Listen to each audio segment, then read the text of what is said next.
What's up, everybody? Hello. Thank you for tuning in. Sorry we're What's up, weirdos? Sorry we're 2 whole minutes late. Ugh. Okay. I don't even know what the energy in that was, but like, I don't know. I got nothing for that. Hey, but we have something for you. Hi. Hi. So this for is me? Well, yeah, for you, and you actually kind of helped make it. So 2 weeks ago, we did kind of a weird stream where I made tabletop gaming music, and we made a track together. All of us, the community, made a track together called Under the Red River, and we were talking about it. And we were like, we should definitely put that out, and so we did. This is our page on DriveThruRPG. We have made this completely free for download. I'm putting the link in the chat now. So you guys are more than welcome to go check that out. It's a fun little tense track that I made live. And if you're interested in seeing how that track was made live, I would recommend you follow the links on any of our pages over to our YouTube, excuse me, and find the first episode of Background Ballads, and you can watch me make that shit in real time. But yeah, otherwise, that's a fun little thing for you. And if we do more Background Ballads, which it sounds like we probably will, we'll put those out as well. Also, just want to take a minute here and fucking like gush over this cool ass little icon thumbnail that our artist Corey Davis made. Yeah, it's tight as hell. Did you say this is your first? Did you say this is your first landscape? I've never drawn a landscape before. Never drawn a landscape before. It looks so cool, though. I don't know. Like, I love the style that you're like sinking into. It's so tight. It's so cool. Yeah, I learned a lot on it, and like, trying to learn how to do painting and stuff digitally. So yeah, just one last plug before we get into tonight's stuff. Under the Red River, now available for free on DriveThruRPG. We're working on possible solves to get this stuff onto like Spotify as well, if like that's something that you would just prefer. We know that if you're not like familiar with DriveThruRPG, maybe it's kind of weird to just go and download it. The site is legit, for the record. Oh, yeah. Yeah, DriveThruRPG is tight as hell. I use it all the time. But yeah, go check it out if you are interested in getting some free music for your tabletop games. Taylor also has another download on there for like Eastern-inspired music for your tabletop game, which has been up for a little while. Definitely suggest looking into it. If you're playing some L5R, hell yeah, baby. Hell yeah, that is Fractured Fortunes Volume 1, which you're looking at right now on the stream. Cannot begin to tell you how proud I am of this particular track, of this particular album. I made all of this for like my private L5R game, and it's a bunch of like different moody tracks to fit like combat and like tense situations. What's going on? I think our roommate just got home. Everybody, hang on for me 1 second. I'm gonna mute my mic while I sort this out. And yeah, Corey, you guys can tell him. You can tell him all about it. I'll tell you about the songs Taylor made. He made one for my character. My character is a murderer, so that was cool. I don't know if he actually muted himself. Did he mute himself, or can you guys hear that still? Or am I just hearing it through? Anyways, Taylor's an incredibly talented musician, and like the way he utilizes music in his games is like, oh man, it's incredible. That being said, I just gotta update myself. I'm back. You're back. I'm back. Good. I was worried that you weren't, and then I was like, I'm the stream's new dad now, and I was. You're like that. You're that single dad that has to like step in at the last minute, and you're like, oh man, I got to do a lot of growing up real fast.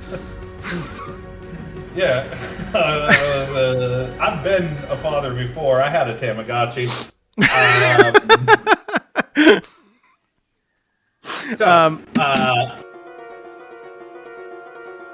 Oh, dead air. Listen to that dead air. My God. Holy Okay. shit. Is that more Madman notes? This is how you like them, right? Coco, we talked about this last week. Isn't this what I you know, like? I know you put stuff on the G doc. Is what you have on that sheet on the G doc? Yeah, baby, it's Oh, all yes! Yeah! Yes! I was about to be so disappointed in you. I was we had such a great week. Like, I do have like a collection of them next to my desk right now. you know what we should do is we should actually we should monetize those. We should sell Cryptocurrency, but in real life. We should sell them as merch. When you make little Madman notes, we should 1,000. I'm not even joking. People would eventually buy that. People would go for it. Absolutely. It's like that part of Community, like the second episode. Is like, what we should do with it is we should put it in a museum for crazy people. Anyways, I wrote it all down, Taylor. Hell yeah! I can't wait to see it. Give me 1 sec. Nope. Dogs are not. They are learning and forgetting that we have a temporary roommate in our home, and so whenever he comes home from work, they lose their goddamn minds, and it's been so much fun. Let me tell you, just real peaceful at this house. So let me ask you something. Yeah. You saw me writing as I was doing this? No. Oh, okay. No, not at all. So I literally was just getting ready for this stream. I was just pulling up the documents, and I just saw that you had stuff under combat rework. And so I knew that there was stuff there. I have not sent any of it. Have you noticed that under combat rework, there's a bunch of subheaders and stuff? I did. I'm very proud. I'm legit proud of you. Look at you. Thank you. You big adult boy. You adult baby. I'm an adult teen baby. You are an adult teen baby. So, we're talking about basically how we're going to have to rework combat. Based on how we're doing things now with our... I mean, we're going to have to go through character sheets. We're going through everything and reorienting everything towards our new resolution system. That being said, one thing we talked about with combat, it wasn't quick enough. Yeah. And, we were still holding on to, this individualist mindset, which is, this is a game by community, honestly. And so... Whoa, what'd you just delete? I didn't delete anything. I just... You had a couple of pieces of text that were in the wrong format. And I'm just cleaning up. Don't worry. Quit. Don't worry about me. I'm gonna transcribe this all on yellow pieces of paper. I'm just sweeping up behind you, sweetie. Just go. All right, so combat rework. At its core, combat is squad-based, objective-oriented, with a wound system that utilizes shootouts. Okay. That is our elevator pitch for combat. Love it. All right. That's pretty much exactly what we talked about last time, so I'm excited to see how you flesh this out. Noggin, I will never graduate from being a goblin. This is my life now. This is who I am. What he is he's graduated from Goblin Middle School. He's now in Goblin High School. He's a Goblin teen. That's worse. I mean, it's a part of developing into a full-grown goblin. I don't know what you want from me. It's not. You're right. It is worse, but it's an important step. So first things first. Let's start with objective. At the start of conflict, the Archivist sets the objective and round length. Round length is measured as one pass through all the factions, having cleared a turn. So that's how long a round is. No matter how many factions you are, once you go through every faction, that is one round. The objective is based on the cat sheet and the contract. Okay. So whatever the cat sheet, which is a GM tool that I've created, and the contract say, should dictate what the objective of the combat is. Should the objective not be met, X happens. The actions and events of combat should narratively influence this result, as well as environmental effects as laid out by the catch sheet. Yeah. So, moving on. Okay. I do have a question here. Do you want me to do questions now, or do you want to read through it all first? Let's do them by section. Okay, cool. So objective is based on the cat's sheet and contract. What exactly does that mean? I mean, am I supposed to, is there going to be a section on the cat's sheet where I can put combat objectives into the thing? I think there already is. Is there really? Yeah. Not positive, but yes, that is the idea. I do remember there was an objective section, but I thought that was like more of like a, this is why this area exists, and less of a combat-oriented thing. No. Like the idea there is because, and this is based off of me GMing. Yeah. I like to have a like table where I can just pull shit. Okay. Should shit pop off. Okay. So if I know the factions that are there, I know the environmental concerns that are there, then I know the possible objectives that I can do for a combat. Huh. Okay. So I guess my only thing there, and this may be, we're going to need to revisit the cat's sheet for some minor edits anyways. We've talked about that. Wouldn't it make more sense to have objectives like listed by NPC? Or is the whole point of an NPC is really just that you can just grab them and slap them onto a cat sheet? I mean, it can be both, honestly. And this is where it breaks down, right? Like, yeah. It's not even that it breaks down. It's just that, like, you as a GM are going to dictate what a combat is about. If it's more NPC-oriented, like, they have a specific goal, this is a long-running enemy, bam, yeah. I mean, you could just put them as a threat on a cat sheet. So, like, the idea here is that the GM tools are also modular. So you can interlock things. So the answer is both. Yeah. Okay. Cool. Then that's just something that may be a conversation for another day. Should we maybe reword the wording there, just saying the objective is, like, typically based on cat's sheet and contract? Or should we just lean into hard encoded language on this? I mean, like, I think that, like, lean into encoded language is fine, because at the end of the day, should somebody choose to deviate, they will. Like, as a GM, you will deviate. You are going to deviate from the rules. That's the game, right? Like, how often have you deviated from the rule set of a tabletop game as a GM? Yeah, fair. Okay, gotcha. But I mean, like, I don't think it's neither here nor there. These aren't the end-all, be-all rules, so these are just the, okay. We write them down. Anyways, initiative and movement. Initiative and movement are rolled per round, not par round. Per round based on factions. At the start of the round, and Taylor, you're going to notice a lot of things here. I am stealing directly from the two games we're playing right now. But of course. At the start of the round, well, and it's because they use a modular system like we are, I think it makes a lot of sense. Yeah. At the start of the round, beginning of conflict, or once all the factions have gone through, each member rolls a traversal plus approach. This number counts as both the initiative number of the factions, highest going first and then descending, as well as how many hexes the whole of the faction may move. Oh, okay. A lot of questions there, but let's keep going. This can be modified by group conditions, surprise, flat-footed, etc. These may affect rolls or results. My idea here is that, like, your turns, like, your movement could be halved if you're surprised. That kind of thing. Obviously, we need to write down conditions, and I'm pushing us to do that now. Yeah. Additionally, provinces may affect how this is rolled and divided out as a group. You're going to hear this verbiage a lot through this whole thing. Okay. And the approach you pick will be the approach that you use for that round of combat. Okay, so that's L5R 1000%. 100%. I think it makes a lot of sense for the modular system.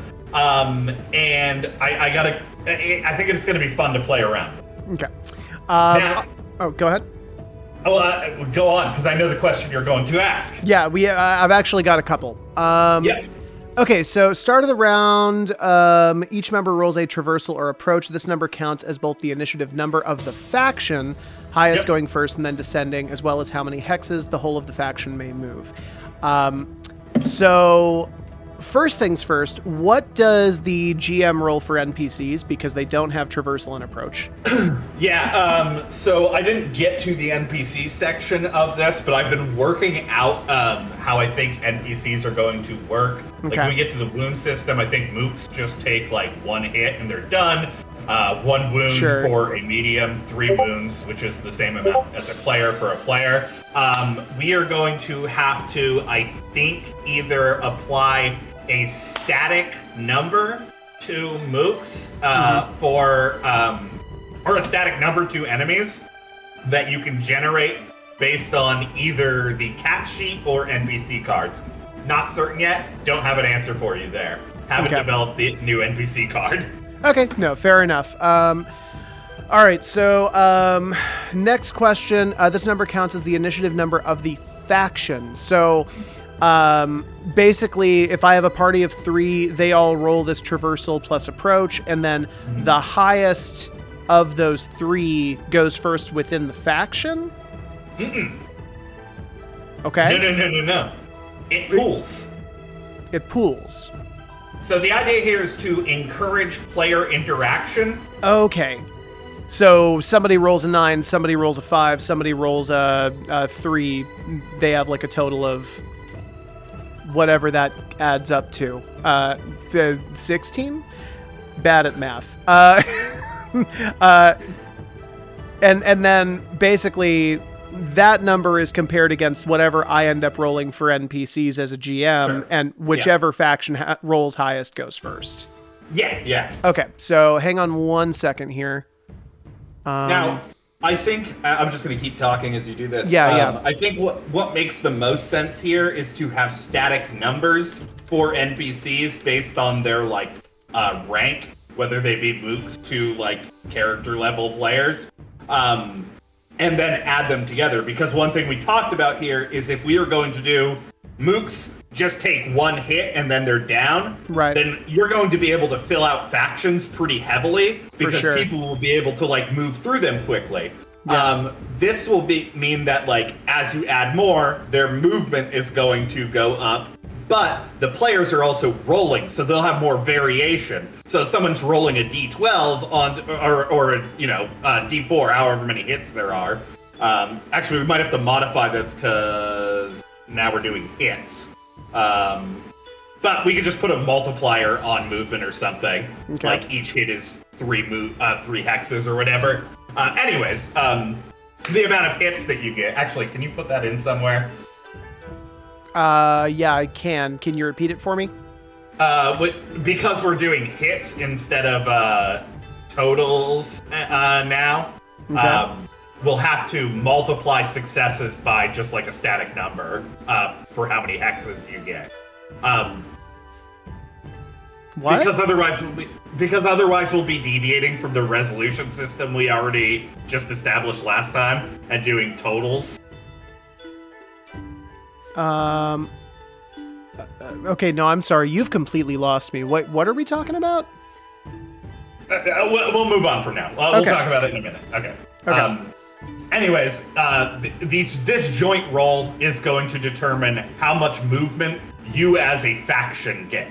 And that is divvied out as you play. If you decide that Adam wants to move 5 hexes, he pulls from that movement pool. But you all have one amount of pool to pull from. Nobody has an individual movement anymore. Interesting. Okay, cool. I think it's a unique idea. I'll be interested to see how that works in a playtest, but it's enticing enough that I want to see it playtested. Sure. Okay, so how many hexes the whole of the faction may move? Again, questions on NPC stuff, but we haven't gotten there, so we'll leave that for now.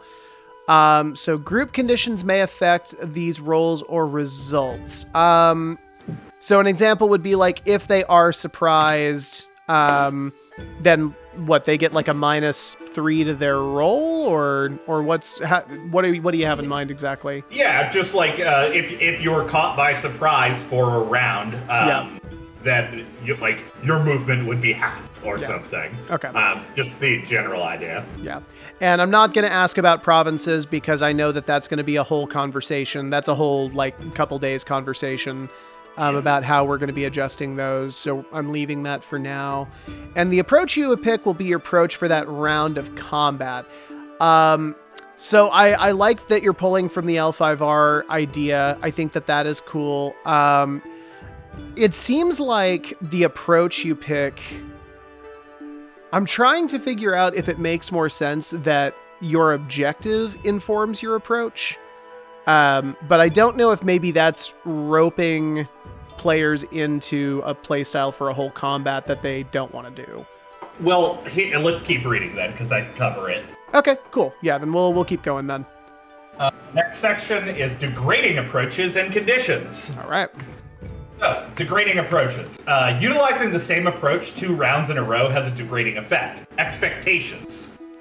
Your approach degrades with consecutive use by die type, as the other factions grow to expect your behavior. Okay. Right. So, you got to zag on them, is what you're saying. Yeah, you got to zag on them. Yeah. This effect can be mitigated or changed depending on the composition of provinces, never for yourself, always for others or the group. Additionally, approaches can take on conditions and wounds that will affect how they work throughout the conflict scene. So, this will push people, first off, not being able to just do, if you got a D4 in something, you can probably do it 2 rounds in a row to get that D6, which is still pretty good. Yeah. But if you do it 3 rounds in a row, it's a D8, it's very middling. But if you behave in a different way, that resets for the next round, yada yada. Right. So the idea is that you don't get trapped into things, and you're also it's trying to mitigate people who do have D4s and things by you can get damaged by using your best approach. You're taking risks. Well, and it prevents players from spamming the one thing they're good at, right? Yeah. And it's going to definitely encourage more, kind of horizontal builds as opposed to min-maxing. And I also touch on that too. Okay. That's where the cyberpunk stuff comes in. Okay. All right. So approach degrees consecutive. Yeah. Die type factions grow to expect your behavior. Let's see here. Yeah, I don't think I have any questions on this bit. That makes perfect sense to me. I actually really like that idea. Cool. Okay. Cool. Conditions. Conditions can be environmental, laid out by the cat sheet, or situational, based off of interaction with PCs or NPCs.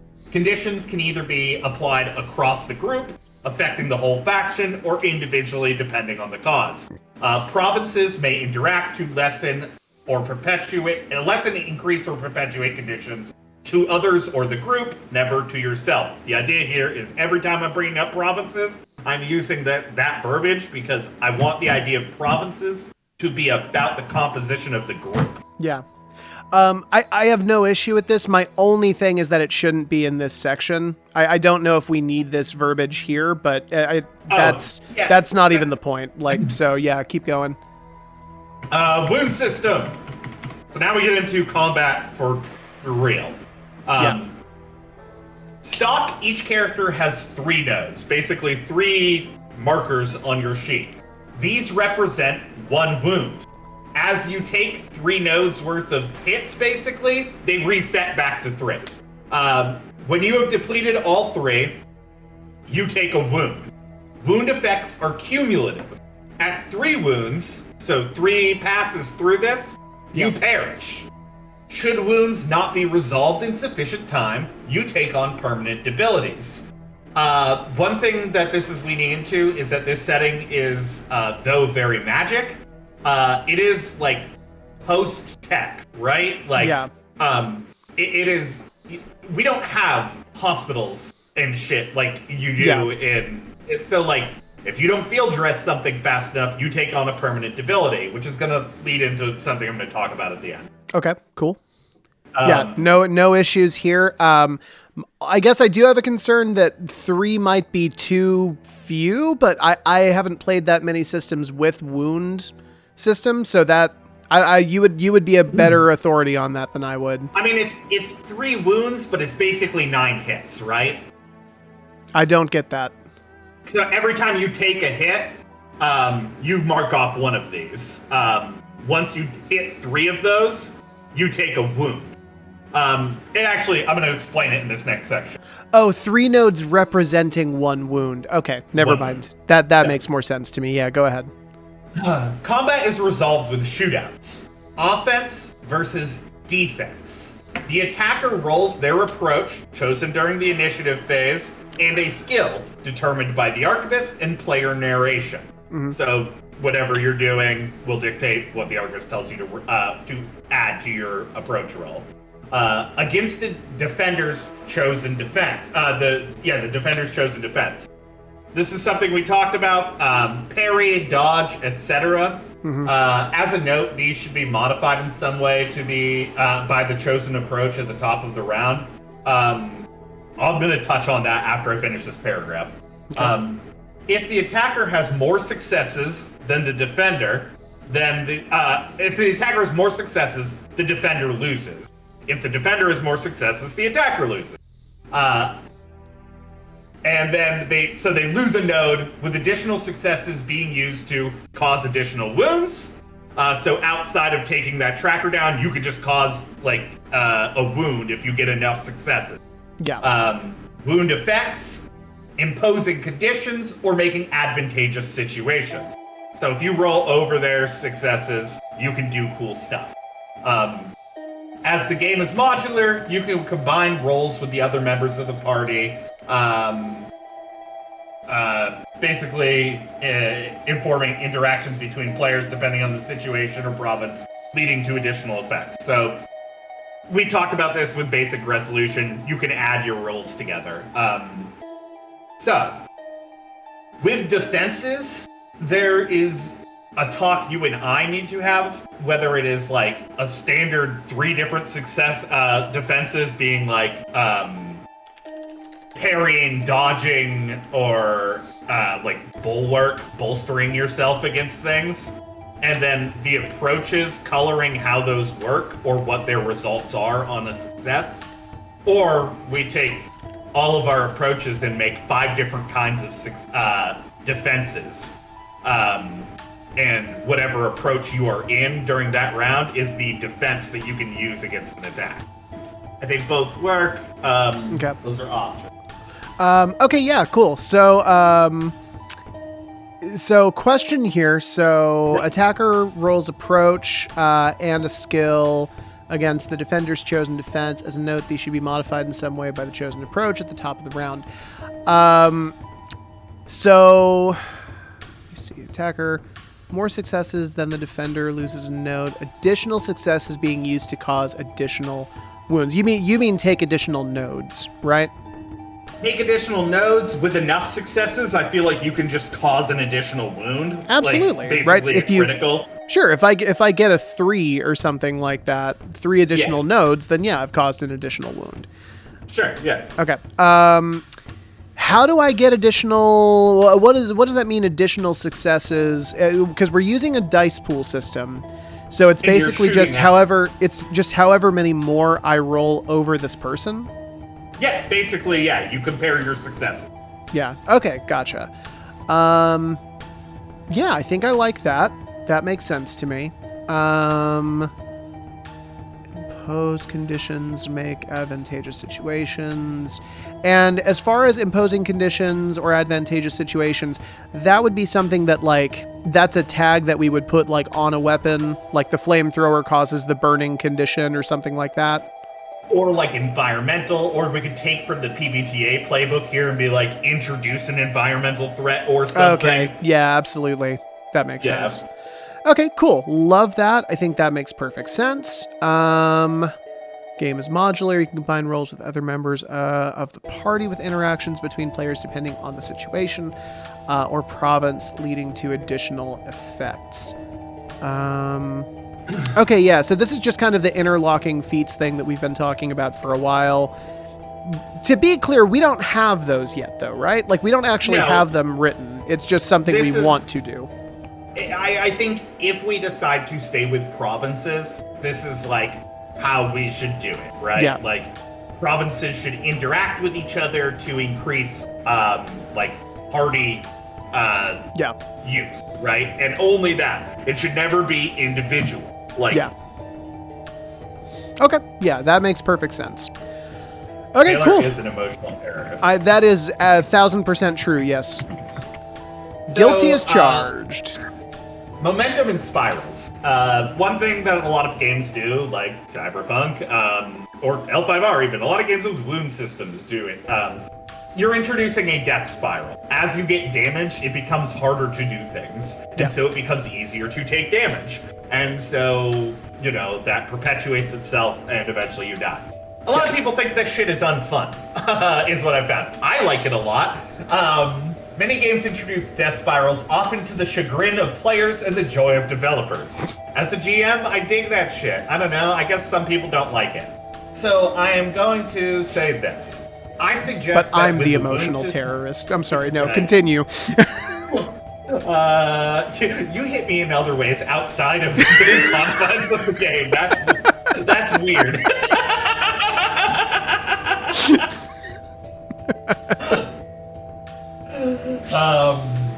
So I just give you nightmares. You want to hurt my characters.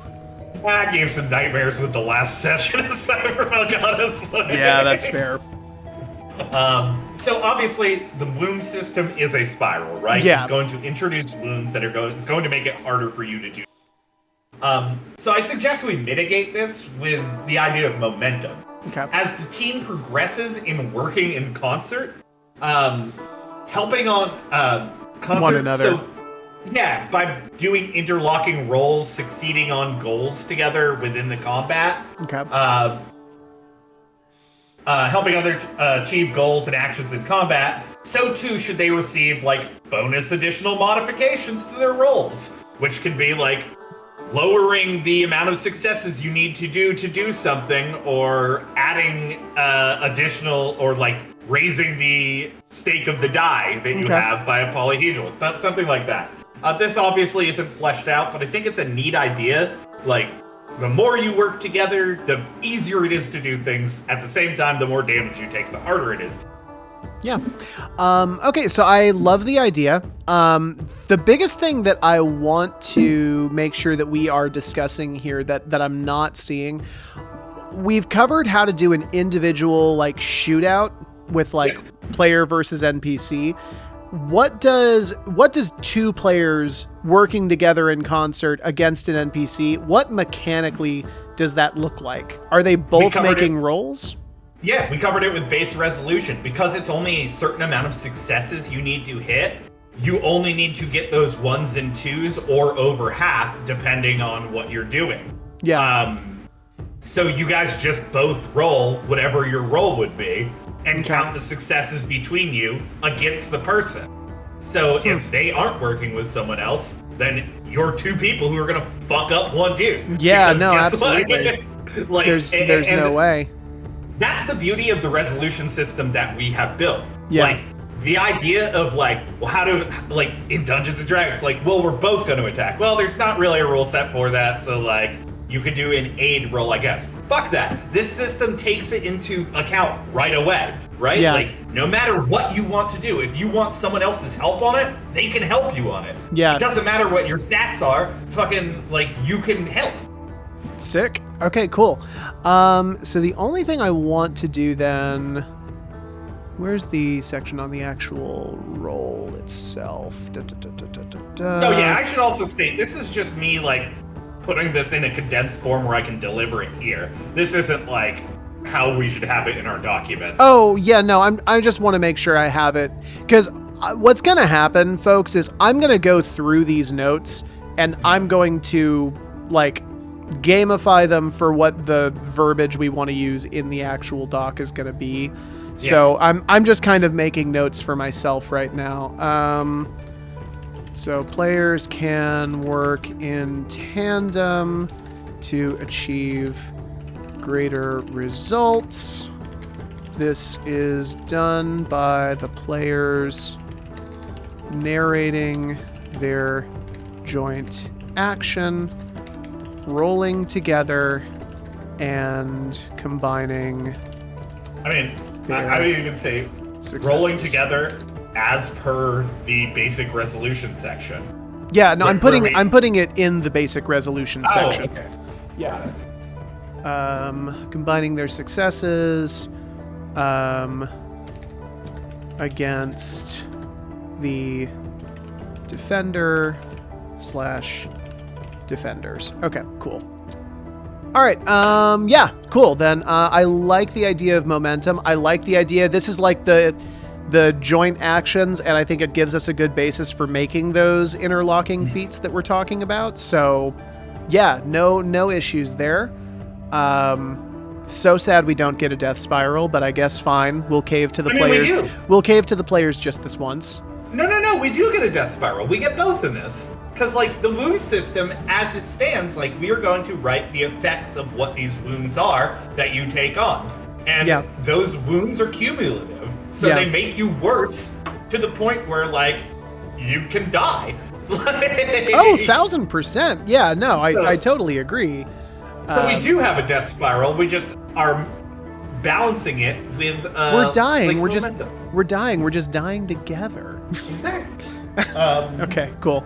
Yeah, no questions then on this section. Like it a lot. So basically what I'm trying to say here is what this accomplishes. The goal here is to make a conflict system that encourages interaction within the party, as well as not spending time on any individual role. We're just doing shootouts. It's not like we're litigating a lot of things. Yeah. Long-term wounds, given the nature of the setting, should accumulate and counter progression and item growth. So this is something I wanted to talk about. I think we should slow down progression, or maybe not have it, and instead have item progression. And this is where I'm taking the idea from Cyberpunk, basically cyberware. Sure. Aesthetically, this should give everyone something, everyone looking like some real Rustpunk-looking Frankensteins as they stay longer and longer in the field. I lost a fucking arm and I had to replace it with this fucking steamboat I fucking found on the side of the road. Okay. As my idea is natural progression being small or slowed, and item progression being the foil to wounds. This way, we can put word tags on items, and we can be like, this item increases your approach in this, or this item increases the amount of ranks you have in this. Okay. And we can have permanent abilities on wounds that lower approaches or lower ranks on things. Okay. So you're just covered in all kinds of crazy Rustpunk contraptions to keep you rolling until eventually you stop rolling. Okay. So when you say, here's the thing that I guess I would want to clarify on that. When you say you want to avoid progression entirely, I mean, we obviously can't do that. If you have approaches that are based on like an evolving polyhedral die, if you have skills with numbers that need to be bumped up, that is your progression system, correct? Sure. Yeah. I'm just saying, instead of having like stock experience that you were using for progression, you're instead using the resources of the caravan and the coffers to buy items or like install magic or technological things onto yourself that increase your approaches or increase your ranks. Basically, it's taking out the idea of experience or improvement points and replacing it with gear. Interesting. Okay. So I think that this is where we're actually not hitting a mechanical issue, because I think that actually does work just fine. I even like the idea of having progression being like mainly a mechanical thing. I don't know if my vision of Vault Peddlers is quite as like cyberpunky as yours is. The idea that like the only way that I can get better is by having all of this like Rustpunk stuff on me. I feel like that I narratively, I worry that is going to be limiting for some players. then I think we should talk about the other side of things is Star Shatter, right? Like, it is magical things. Like, it can be magical relics that you find. It can be empowered abilities that you find. So it's not just leaning into that, like, creatronics side of things. It's leaning into the biologic and the and the Star Shatter. But the idea is that whatever it is, it's coming from your caravan, and it is an item. Yeah, like it's coming an item or like a resource of some kind. It is like a thing that is not inherent in you. Yeah, it is something that you are gaining through progressing as a group. Okay, so let me ask you this then. With the wound system that we have established, if all of my powers and upgrades come from these items, they can be taken away from me if I suffer enough wounds, correct? Sure, yeah. Like, I think that's basically it, right? Like, you get these abilities that, like, basically eliminate... Somebody rips my cyber arm just clean out of my shoulder. Yeah, I think narratively that could work. Yeah. And I think, like, also, like, you can just gain develop, like, at the same time that you have, a sentient pettycoin stone. This is a magic item that you have that, like, lives inside your fucking purse. And that gives you a bonus to, what are our approaches? Obfuscation, clockwork, adaptation, holistics. It gives you a bonus to adaptation because it learned how to adapt and is sharing these secrets with you. It makes your die type go up by 1. Well, that's great. But if you take on a debility that is like, you lose your hand, you take a -1 to your approach. You still have this thing, but like, the idea is that they naturally counter each other. Okay. So here's the thing, like, this is one of those things where I have trouble getting into the heads of other players, because for me, like, tabletop games for me are not about progression. Like, when I start like a game of like whatever D&D, my goal is not to get to level 20. Like, I don't really give a shit about that. It's cool when I get new stuff that I can like play around with. But like, for me, it's much more about narrative storytelling, which I think this lends itself more to.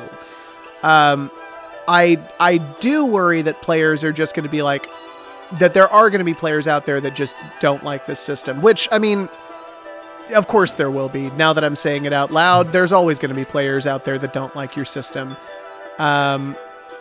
So I don't know. I don't know how I feel about that, but I think on the other side of things, like, we can still have progression be like, I'm trading this petty coin for training in this thing.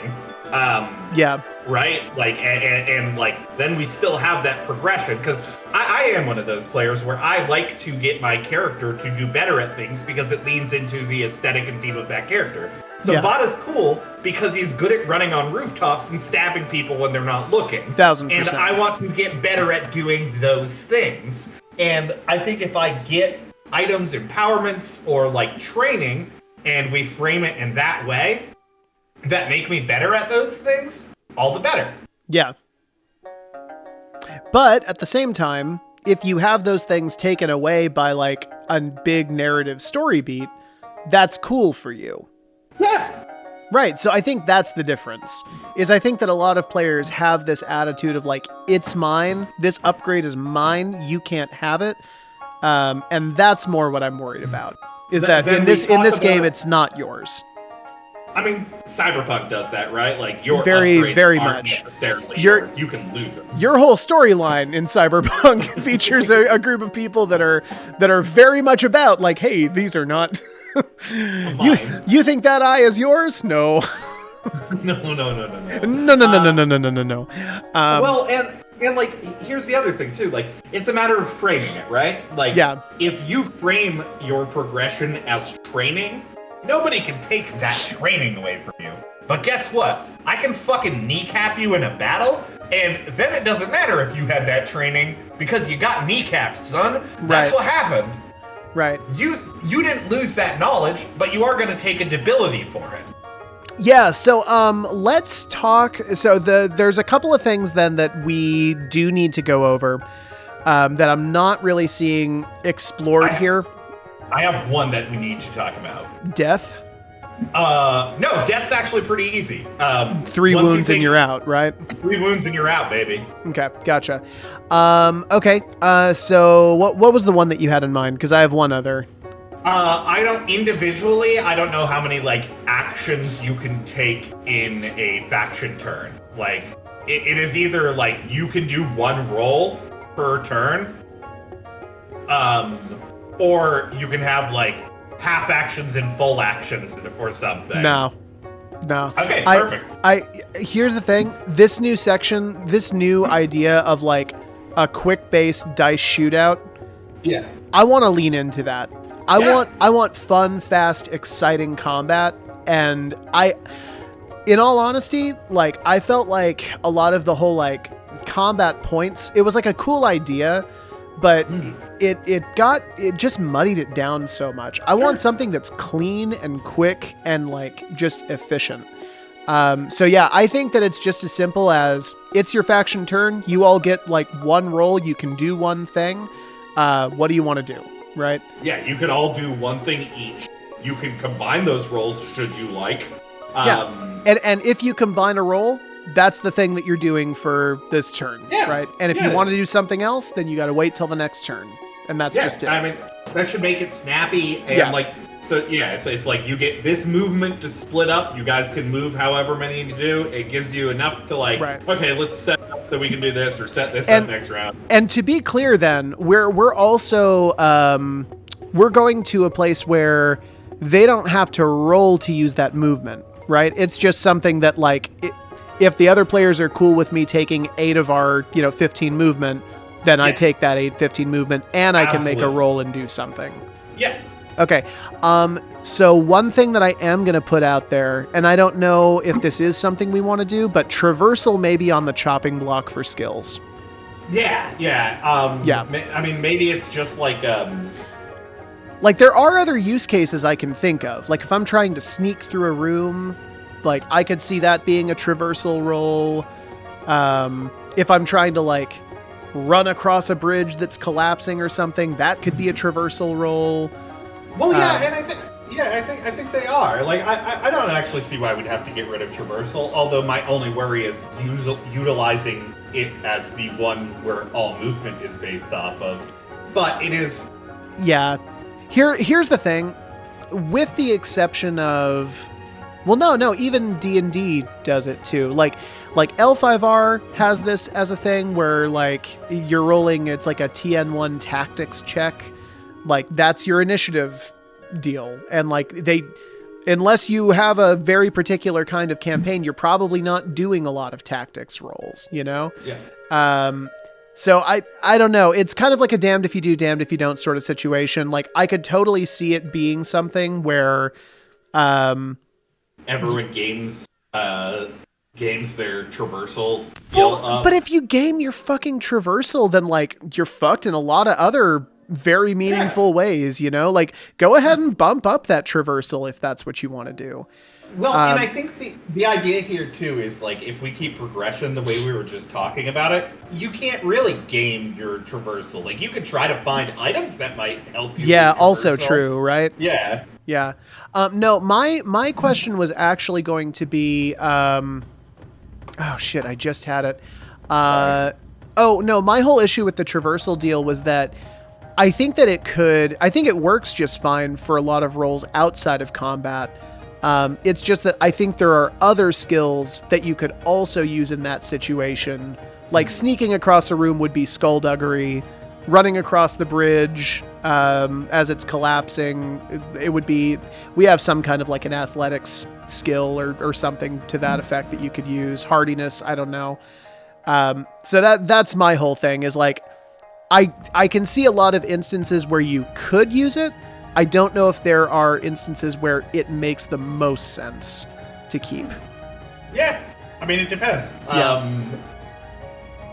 And it's something to look at. I don't see it as a big issue right now. Yeah, for now we'll leave it, and we'll keep it through a couple more playtests, I think, and just see. Traversal is also like, I think it's also our tactics in L5R. It's also our survival in D&D. Like, the other thing too is if we do actually adapt an overland travel system, traversal would probably be a big part of that too. Yeah. And like we talked after the last playtest about how the overland travel just felt very weird and kind of like narrative, and we may keep it that way. I don't know, but if we do want to try and introduce overland travel stuff, then traversal would be kind of a key skill to have. So, okay, so then here's the big block that I think we're missing. NPC roles. yeah. Right?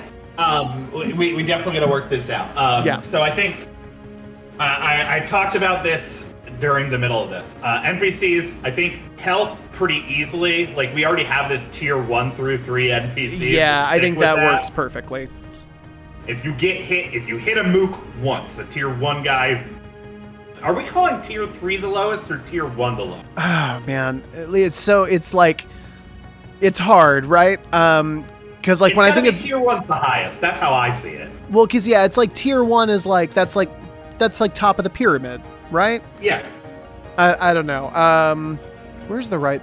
Where should I put in NPC stuff? What about you guys? Tier 1?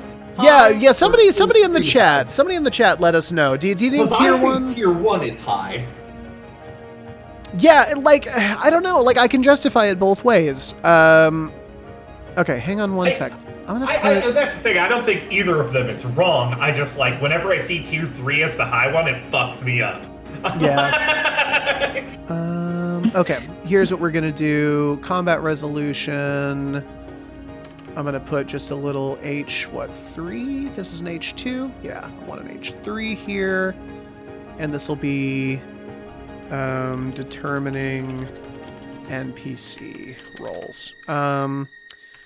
So NPCs are categorized as follows. Oh, Adam's the opposite. Yeah, no, see, that was what I was trying to put into words. Thank you. Like, there's lots of systems that like use like the higher number to indicate like a higher value.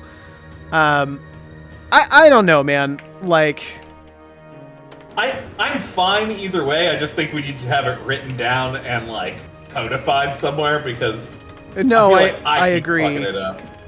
Well, because I know that when I was running the game for the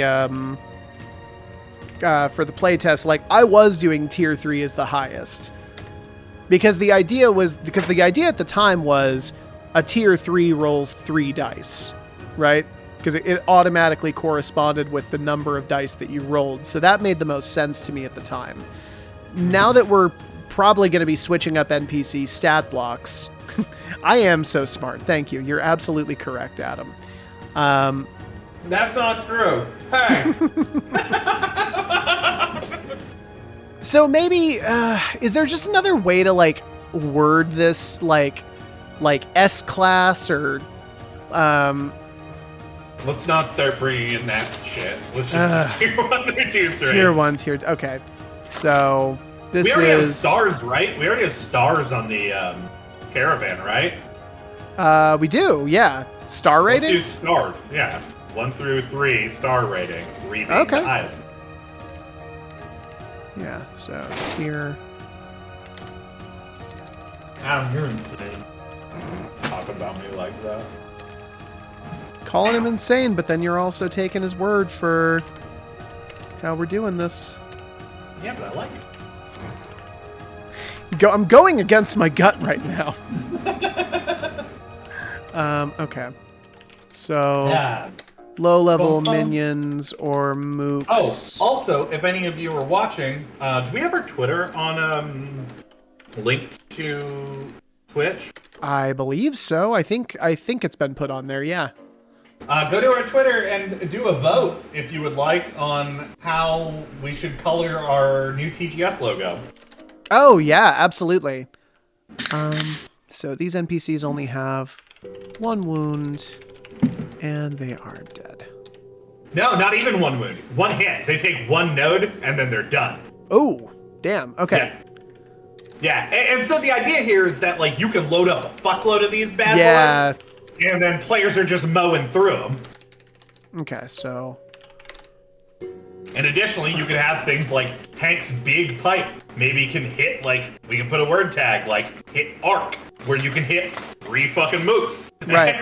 Like, okay. There you go. Twitter in the about section, baby. Go Hell vote. yeah. Thank you, Drew. So mid-level sub-bosses. 1 full wound. Or enforcers. These NPCs only have 1 Noggin the real champ. wound. And then finally, we have high-level BBEG or other major adversary. And additionally, you could have secret ones, right? If you got a super big adversary, you're like, I want them to take fucking 4 wounds. Yeah, exactly. You can do that. Yeah. And what the 3-star has what 3 full wounds? Mm-hmm. Okay. Just like a player. 3 full wounds, like a player does. GMs can make custom NPCs with a larger star rating correlating to additional wounds they can take. I say this to everyone. Get you a friend who can't stand your organization style and start projects with them. I say this to everybody who could be in my position right now. Don't do it. run far, run fast for your mother, run fast for your father. Okay. So GMs can make custom NPCs. Okay. So now the question is, what are they rolling? So I think that having a custom NPC block with the 5 approaches makes sense. Yeah. Because it's just 5, whatever. I think that what we could do is we could take a page out of L5R's book and give them skills that they can add on to this for like just social, martial. Maybe we could make like a research or something like that. But basically just kind of categorizing our skills into general fields that you can then apply like a number to roll the polyhedral die with. Yeah, I like that. And you're essentially doing the same thing, right? You're taking your die and then you're calculating your die pool with how many they have in social, how many they have in martial, yada yada. Yeah. Okay. For each of the 5 approaches with an assigned polyhedral die. For skills, they use a simplified stat block consisting of... And additionally, like, you could do this within a faction, right? Like, you could just generate a set of die, like a stat array for a faction, and then bump it up each star level, right? Yeah, no, absolutely. Yeah. I mean, I think that the nice thing about this is it does leave a little bit more customization on behalf of like the GM. What we can do to make this a little bit more feasible for GMs that want to make NPCs on the fly is the back of our book. We can do kind of what L5R does with this and make a bunch of different like just quick and easy templates. Like here's what a low level Vault Peddler stat block looks like. Like here's what like a high level Eyes of Ishtos agent looks like. And then we can kind of just go from there. And that's the other thing. We need to get in the nitty gritty. And I think we need to do that with everything, right? Like we need to create a wound table. We need to create conditions. We need to create I weapon actually pads have some and items. thoughts. I actually have some thoughts about a wound system Yeah. that I think could be lightweight enough where we wouldn't actually have to get into the nitty gritty on it. I'll say this much. Yeah. Every time we try to avoid getting into the nitty gritty, We end up having to. Yeah, we end up having to, and like when we do get into the nitty gritty, like we do heavy lifting, but it makes it easier for the players. Yeah, And true. They Okay, we'll tell you what, we'll come back to it here in a minute. So if we're talking about skill groups, so definitely something for fighting, something for talking, something for, I guess, reading. I don't know. What else do you think that they need? let's look at our skills. Oh yeah, that's probably a good place to start, huh? So we have appraisal, brutality, deduction, hardiness, impression, parlay. What do you have down there? Martial, social, and research currently. You see anything there that wouldn't be... So let's see. Appraisal, deduction, and repair are probably all Research. Brutality, hardiness, skullduggery are all martial. They're at least all physical. I might change it to physical skills. Sure. Yeah. And then we have, what was the last one? Social. Social, which would be impression, parlay, and that's where we get weird. Traversal isn't really social. It would be physical, though, right? It's doing yeah, something with your body? No, because it's kind of thinking, right? it's all Traversal's three, not... really. How is traversal thinking? Well, because I'm also including traversal as... Sorry. These things are wicked dumb. You barbarian. I know. They're baked green pea snacks. I don't know what the fuck they are. A goblin in high school, ladies and gentlemen. He can't control himself. I can't. No, wait, no. Explain that thought. How is traversal a thinking skill? Because I'm also considering, and this is what I talked about earlier, traversal's like tactics and survival too. It is the knowledge of moving through wilderness, the knowledge of moving over areas, and like how to like enact tactics while you're moving through those things. Or that's how I was thinking about it as we were. Well, but then here's the beauty of that though. It either falls into physical or research. Right? But that leaves us with only two. How many social skills? Who cares? The important thing here, it doesn't need to correlate to an even number of skills. We just need to make sure that all the skills are covered. Okay. So as long as all the skills are covered, that's what actually matters here, because that's the utility of the NPC stat block. So if we have something that covers every skill, then we're set. We don't need to do anything else. Then I think we do. Okay, sick. All right, cool. So, each of these skills has a number attached to it, indicating the number of polyhedral approach die are rolled in an encounter. This does get rid of, man, this combat system is gonna like shorten our fucking character sheet quite a bit. Yeah, it is. It's gonna shorten it considerably. Okay, cool. That means we could have just the second page just for items and shit. Yeah. Shit. And that's all we actually need for the combat section, right? Because, I mean, if they have items, they have items. It works the same way with an NPC as it would That's what I'm saying, man.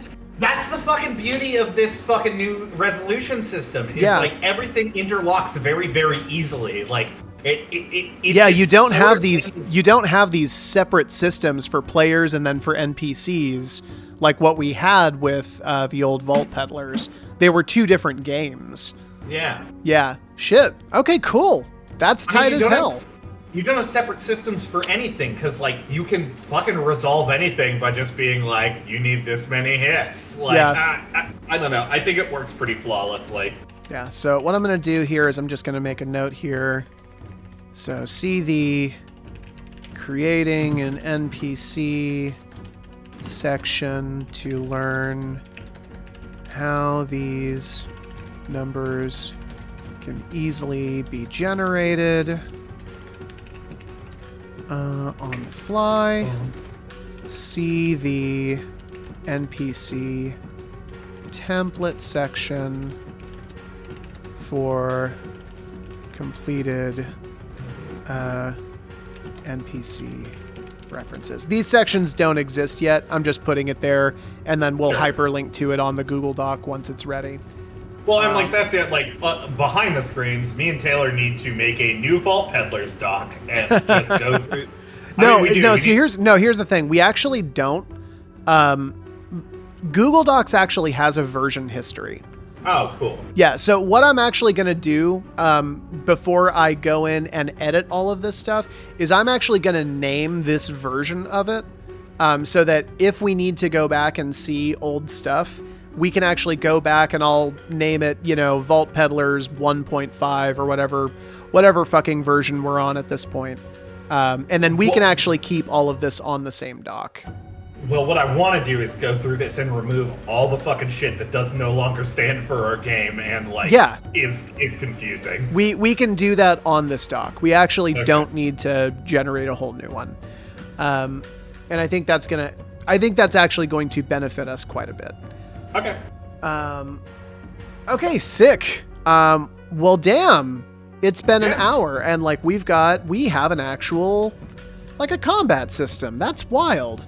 And it's like a combat system that I understand well. I don't really need. There's not a whole lot of guesswork involved in how it works. Damn. Yeah. Damn, bruh.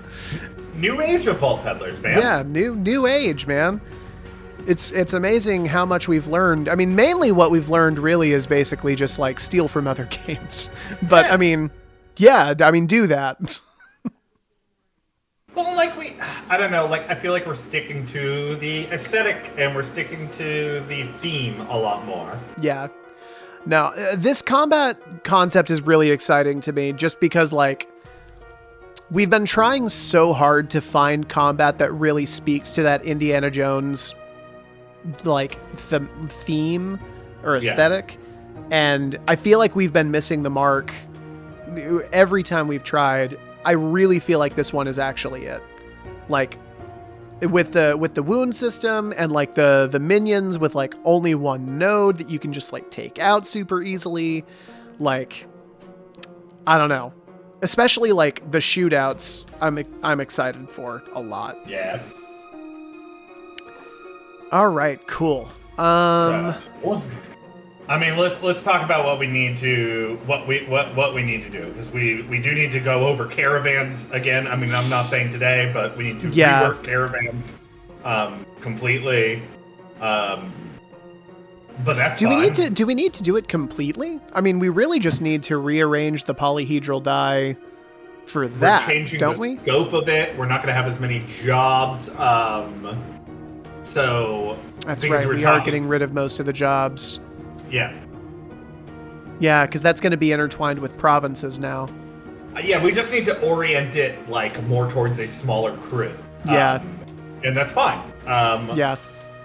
And I feel like we're going to be able to do that very easily with this system. I would definitely like to have a degradation system installed immediately for the caravan.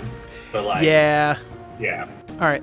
So really quick, Corey, while I have it on my brain, I am going to name this version of Vault Peddlers before we go in and change stuff. What's a good, what name do you want this to have? Should we call this Vault Peddlers 1E and just leave it there? This was the original edition, or I guess it's not an edition if we haven't published it. Let's just call it Vault Peddlers version 2 right now. We'll use Okay. internal, or actually, we should probably fucking call it revision. 0.2. No, just I work with CADs all day, so I look at revision numbers, internal revisions and stuff. Okay. I was a version or revision. I'm fine with. Just call Okay. it revert. Revision 0.2. Let's call it 2. This is a big overhaul. This is a major rev. No. Here's the thing. This is still the old version with the new notes under it. When we go in and we put all of this new stuff into it, that's version 2. Okay. Yeah. That makes sense. That's a minor rev then. Yeah, this is just me. This is just me hedging our bets in case we do need to come back and see this version, and like, I don't know, take something from it, because we inevitably will be deleting and hacking a lot of this document out.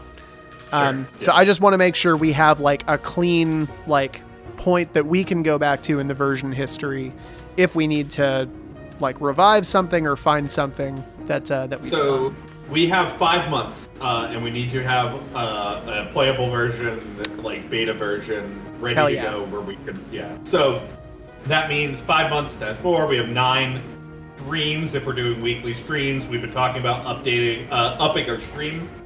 Maybe do a weekend stream. Probably something we should do. Yeah. I also, I know that I talked about this before, but like Tuesday nights are now open for me. So I may do like background ballads on Tuesday nights. We're still working out that schedule, but yeah. Well, no. and I was saying we should do another game dev stream. Okay. Weekly for a little while, because we need to get this shit oriented. Yeah. So what I think is in their immediate sites is we need to get wounds situated. We need to get conditions situated. And we need to get like weapon tags or environmental tags situated. Yeah. Which might be a part of conditions, honestly. Yeah, I think it definitely will be related, yes. So those, and when I say like situated, I mean like we need to write out the nitty gritty of things. Yeah. So tell me about your wounds thing. Oh, yeah. So the idea was basically just that like the wounds that we have worked with in the past, right? And I'm thinking of the wounds from like Cyberpunk. I'm thinking of the wounds from L5R, like the critical injuries table stuff. It's always very specific. Sure, yeah. It's like, you know, your leg is broken, or like you lost a finger, or whatever. What if we basically just made it where, I mean, this is a wound system that stacks, right? If I have one wound and then you give me another wound, I now have 2 wounds, right? It's not that like, oh, you only did so much damage with that strike, so it's just still 1 wound, right? Yeah. Like, because L5R is weird that way. That's kind of what I'm comparing it to. So what if what we just basically had is like a tier 1 wound, or your first full wound, we call it like a superficial or like an entry wound or something like that. The second wound is like an intermediate wound, and like we give a couple of basic examples of what that means. And then like third wound, well, I guess actually, no, wait, third wound is death, right? Yeah, 3 wounds and you're dead, baby. Yeah, 3 wounds are dead. So it's basically light wound, heavy wound, death, right? Mm-hmm. So here's the thing. What if instead of making all of these specific like examples of like you lose your leg or like you get organ damage, what if instead of all that, we actually just applied a bunch of different effects tags that were tiered to these different wounds? And then you let the GM basically pick one of these tags and say like, okay, like, this one has like we'll say like the bleeding condition, right?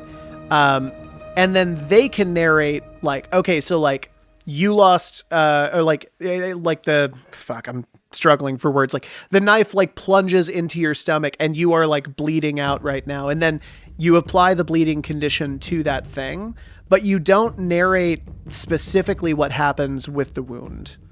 Does that make sense? Yeah. I don't see any problem with it. As long as we get, like, intricate enough where, like, we talk about the specific effects that they are. Yeah.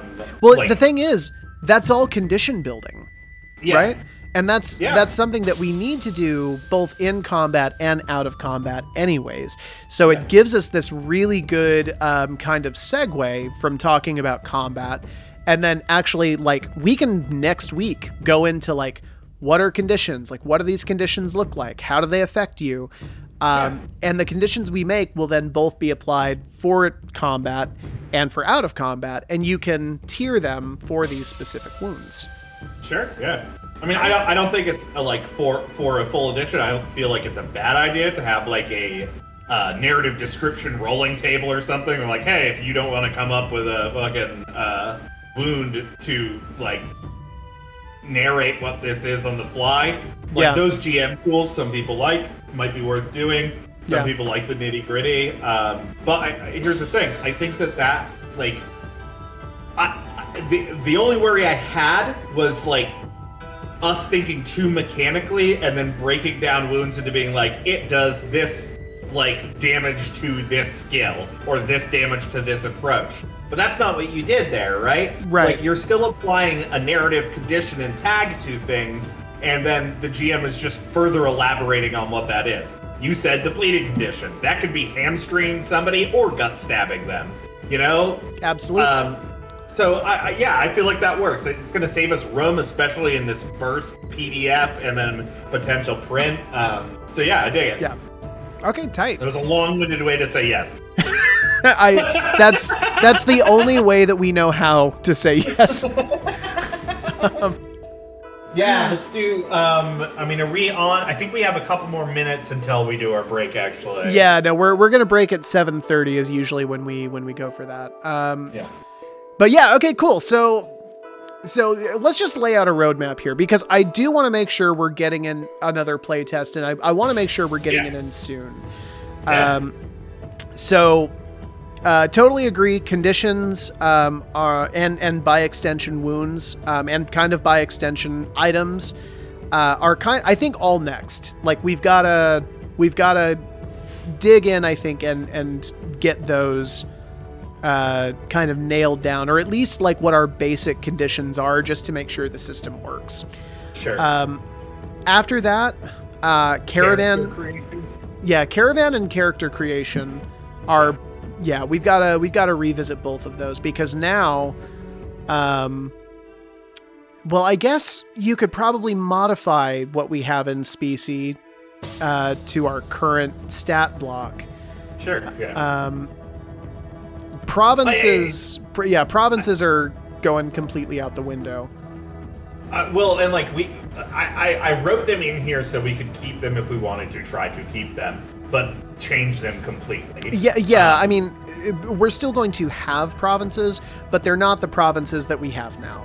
Which, to be clear, wasn't much. Like, what we had for each of these provinces was kind of pathetic.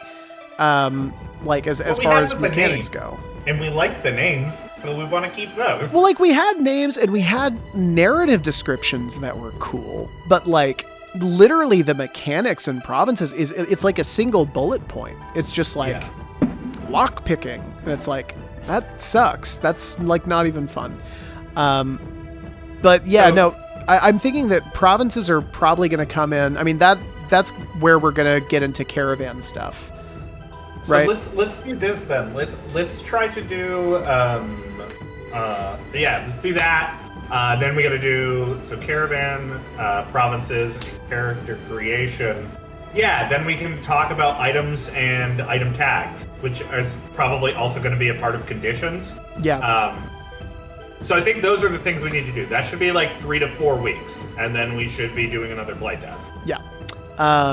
By the way, if you're watching this stream and you think, hey, I want to be in that playtest, let us know. Drop us a line. Yeah. We would love to have you in. As much as I love the Happy Hammers crew, and I hope to see them again all soon, we do want to get as many hands on this game as we possibly can. So if this is something that you find interesting, we would love to have you on. Corey's going to be GMing the next playtest. He's a phenomenal GM. If you haven't gotten to play with Corey as your GM, highly, highly recommend it. This is the dude who basically got me into tabletop. So it's a fucking treat. And it's going to be a fucking treat for me to sit back and not do a goddamn thing for 4 to 5 weeks. Yeah. Yeah. But yeah, no, I think that works. I think that works really well. Okay. Another thing we could maybe do on stream is like start breaking down. I mean, I could do like graphic design streams, I guess, where I rebuild the character sheet and tool sets.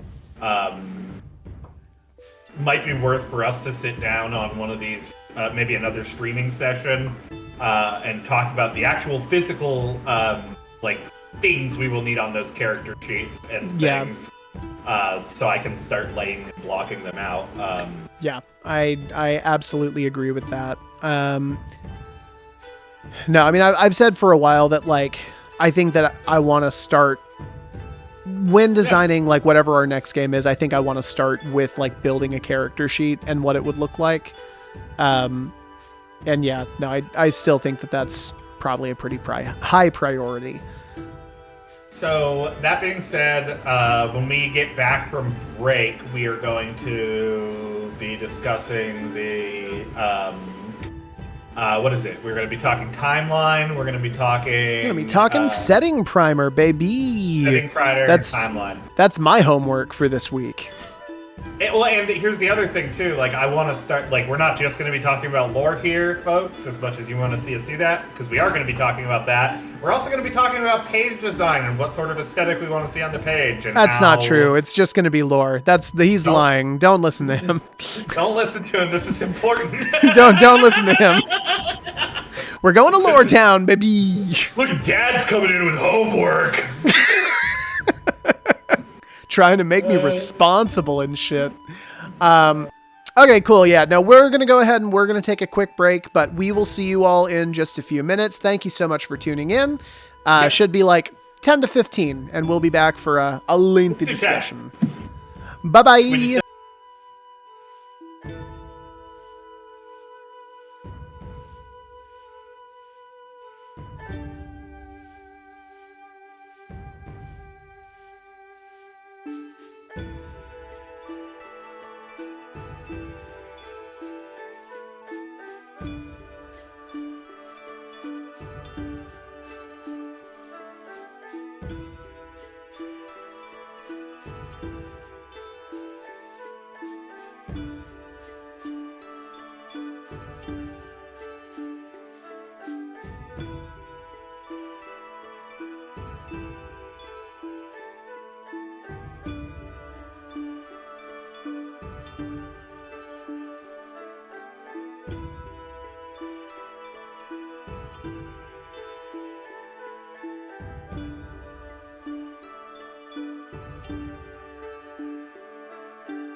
Yeah. Okay, cool. We're on. All right. Hey, everybody. We are back. Sorry about the delay. I had to feed my dog, and I tried to take her out, but it was thundering outside, so she was too scared to go. Taylor doesn't have dogs. He has blanket that he put a recording under that barks sometimes, but it's an elaborate hoax. Yeah. He's a clever dog. So yeah, we are talking about setting here. One of my pieces of homework was I needed to basically create like a 1 to 2 page document that players can read and understand what they're looking at. I'll go ahead and just read the doc, and then we can talk about sort of what's in it. Or do you have another approach you want to go with this with? No. I was just trying to find it. Yeah, it should just be in the Vault Peddlers lore dump. Oh, okay. That's yeah. No, just let me know once you're there, and I'll get going. Gotcha. I'm there. Cool. All right, so look around you, kiddo. This is Eba. Yeah, it's not much to look at, is it? Well, I'd like to see how you look after total environmental collapse. It is a tough world out there, stranger, so if you're gonna run around in it, you should probably know what you're dealing with. Best we know, Eba had thriving, technologically advanced civilizations living on it a couple hundred years ago.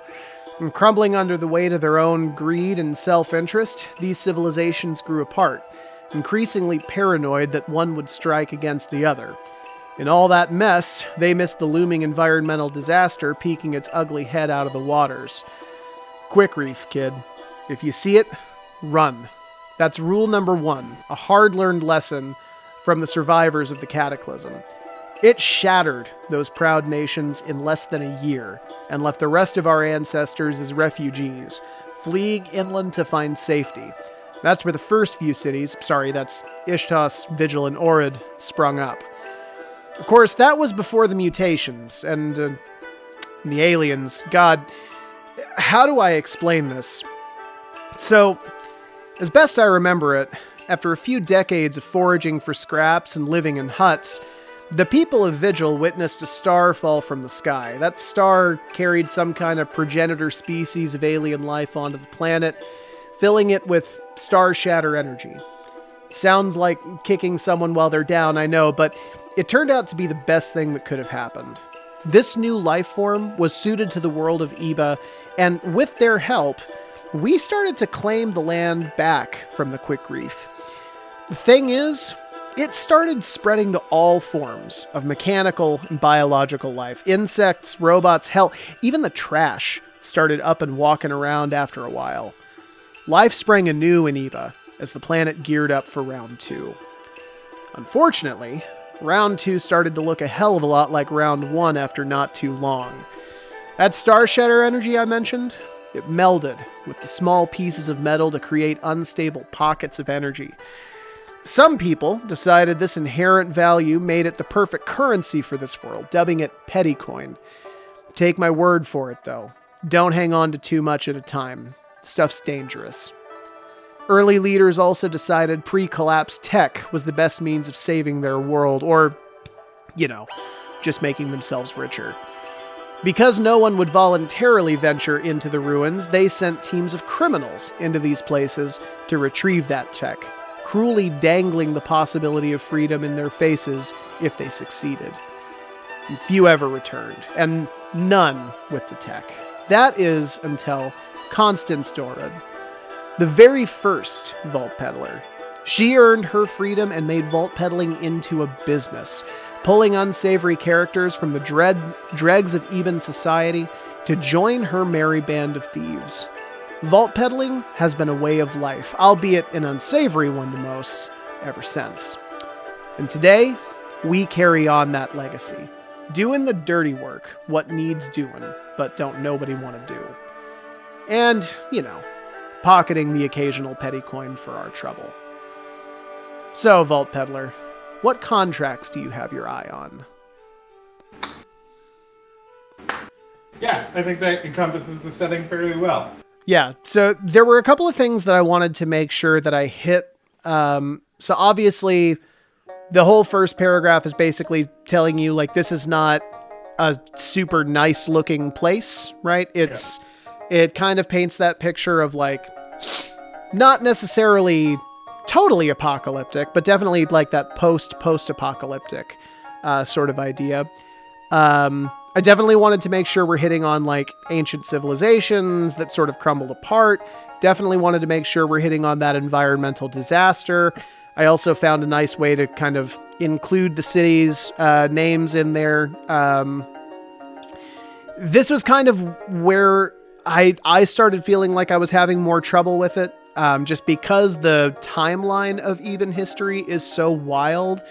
When you get into like the 20s and 30s of that first century, when we start seeing progenitor species, star shatter energy, that's kind of where the story becomes a little bit more muddled for me. But the main things I wanted to get were progenitor species working together with these aliens, the effect that star shatter energy had on the planet, giving birth to all of these new forms of life. Then sort of going into the hyper-capitalism with, unfortunately, round 2 started to look a lot like round 1. Taking that opportunity to introduce the idea of petty coin, hinting that it is dangerous if you have too much of it.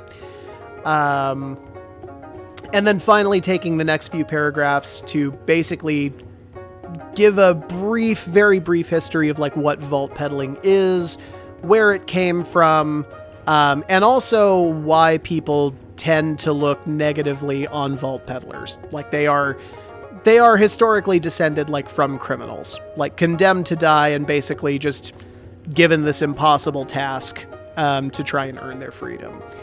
Yeah. I feel like those are the main points in the game narratively that we wanted to hit on. I don't know if there's stuff missing here, but I'm interested to get your thoughts. No, I think you hit it all. Like, everything that I was concerned wasn't going to get hit, got hit. The only thing I think we could possibly do is, at the end, do an out of narrative, like, paragraph or half a page or whatever, being like, welcome to Vault Peddlers. This is a game about yada yada yada. The setting includes yada yada yada.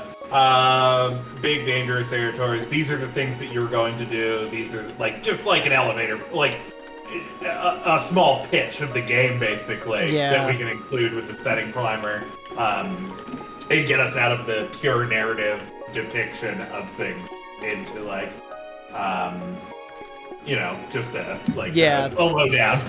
Yeah, absolutely. And then beyond that, and this is maybe a personal, I would like to get away from saying alien necessarily. Yeah, I know that you've had quips with this in the past, so I'd like to hear your thoughts on that. It just feels it feels like it adds an element of, like, I don't even know, like, it feels silly, I guess, but not, like, just to say alien. Maybe it's because we're utilizing, like, the same verbiage that, like, our world is in, and it's set apart from our world. Yeah. It might be nice to do something like, and then the outsiders came, and then talk about, because we're still talking about star shatter energy, yada yada, make it apparent that they're aliens, and then talking about how they merged. They're no longer outsiders, right? Like, they are Eden now. That's the other thing. I really like the word Eden. Citizen of Eva, yeah. Okay, cool. Well, I can definitely do that here. So I'm gonna just highlight this section. So the thing that I want to make sure is that I want to make sure that we are at least communicating aliens. Sure, yeah. And I feel like if we talk about, like, an object coming from space, or, like, an object coming from outside of our planet, and then talk about a progenitor species, I think that communicates it perfectly well, whatever terminology we decide to use. Yeah, so let me read this with, I've just done like a find and replace on aliens to outsiders. So before the mutations and the outsiders, God, how do I explain this? So best I remember it, a few decades of foraging for scraps and living in huts. The people of Vigil witnessed a star fall from the sky. The star carried with it some kind of progenitor species of outsider life onto the planet, filling it with star shatter energy.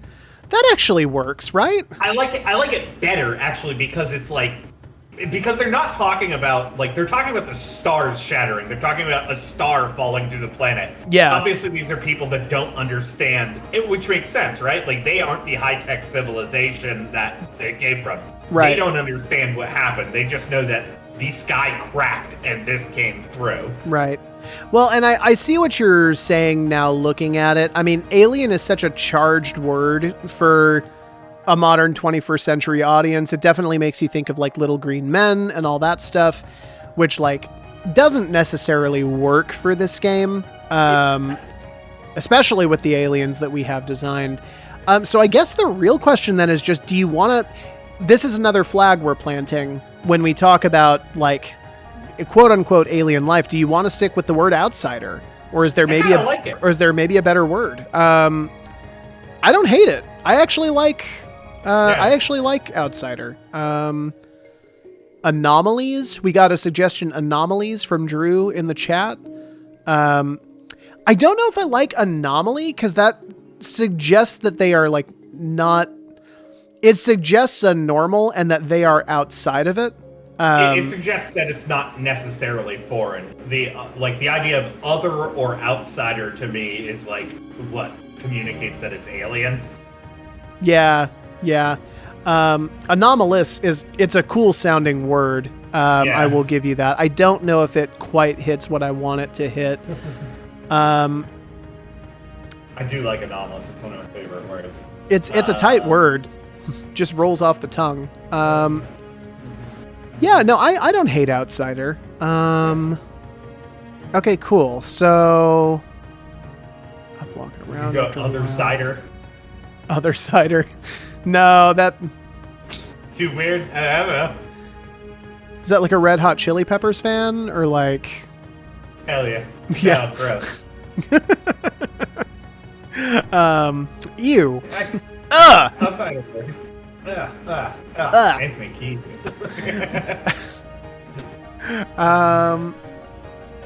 Okay, yeah. Cool. Then I guess that works. So I guess my question is, Flea unfollows. We're sorry, Flea. Please come back. Flea gets a pass. Flea gets a pass. You're a great bassist. So I guess my question is like, and this was something that I struggled with in this document a lot, is like, I've got a very small amount of time to introduce a whole lot of things, and I need to introduce them in a way that I guess the thing is, I'm not sure about what the objective of this document is. So we need to paint a clear picture of what the world looks like, which I think you do here. And then I think, like, further, if we have this, like, 2 paragraphs afterwards, like, Eba is a world of large deserted wastes and periphery. It is a world of frontier, or technological frontier, where things are pieced together with, like, shoelace and bubblegum kind of speech, and then talk about, like, the premise of the game itself, what you are doing. I think if we have those things included with this narrative depiction, that's a perfectly acceptable setting primer. Yeah. Okay, cool. The biggest thing was just like, I was struggling as to whether or not my goal was just to get them interested enough that they wanted to keep reading more about like Pettycoin and like the walking trash. Or if the goal was to actually get them to understand what all these things were.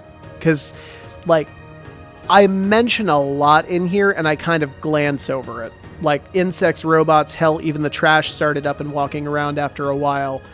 I mean, I've introduced 3 of our species here: tunnelers, Arache, and Polutar, and I don't use any of the names for them here.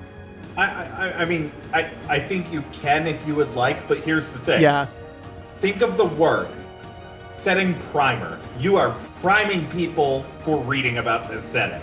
This is what you can expect when you come in. You can expect anomalous life. You can expect like treasure hunting. You can expect like the after effects of apocalypse. And that's what we're doing. We're just setting up with a couple pages what to expect in the setting. Yeah. Okay, gotcha. Then yeah, if that's the case, I feel like I'm pretty confident in this document, if that's the case. I know that we talked a lot about tone, and like the kind of tone we want to take with these sort of narrative pieces especially. The whole idea was that we wanted this to be sort of narrated. It's sounding like it was narrated by... Sam Elliott. Yeah, that's it. Sam Elliott. It's Sam Elliott in The Big Lebowski is what Right. It's a big mustache cowboy man. Yeah. But I don't know. Like, I don't know if I hit that. I don't know if like kiddo fits. Like I wanted something that was like colloquial and like familiar, but I don't know if that's hitting what it needs to. Partner? Yeah, sure. Partner, I don't know. Partner just feels very like Western. Very Western. Like, yeah. I wish there was just another phrase. Good buddy. If we're talking about truckers, good buddy. Good buddy. I like good buddy. Around you, good buddy. This is Zeba. Yeah, okay, cool. Kiddo.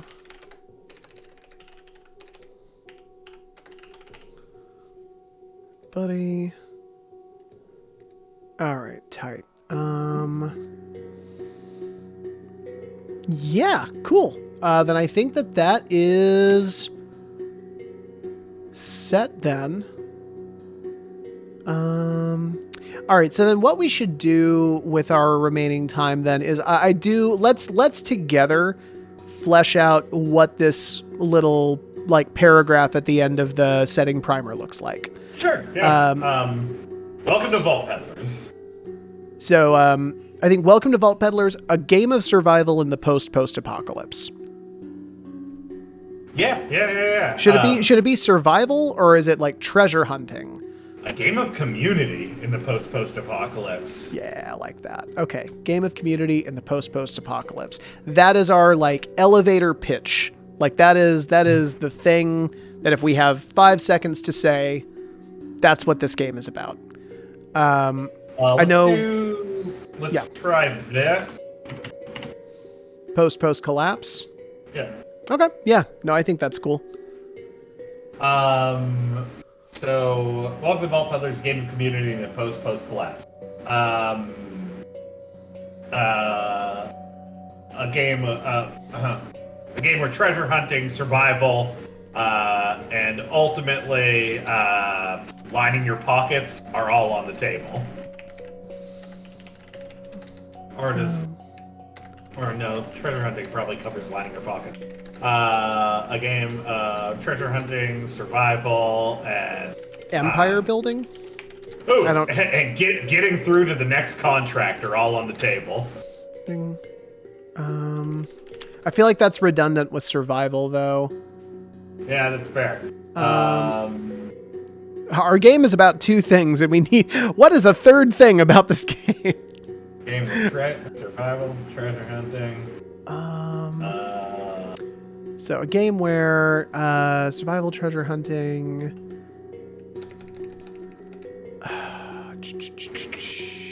Well, exploration?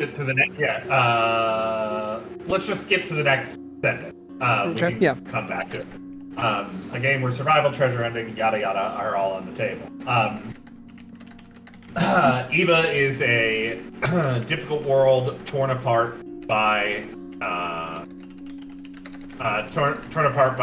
past previous collapse, where they're a world of technological sparse technological frontier.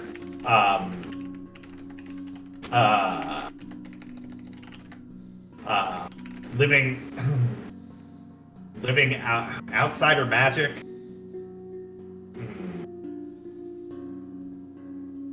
So, Eba is a difficult world torn apart by previous collapse, where a world of sparse technological frontier. World is a difficult world torn apart by previous collapse. How about a collapse? Period. A place of sparse technological frontier, centralized power.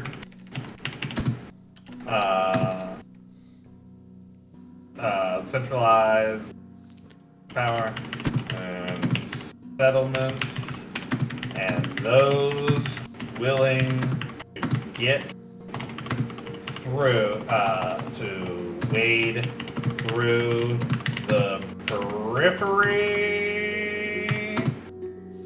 for one almighty resource. Okay. Profit. So I'm going to just take and settlements off there.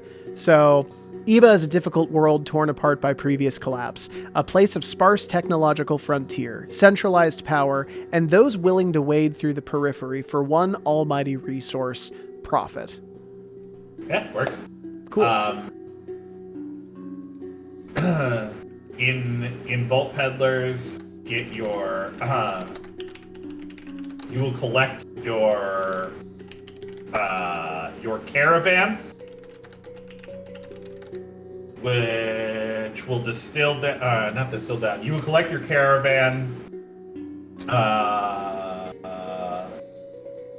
represented by individuals and resources.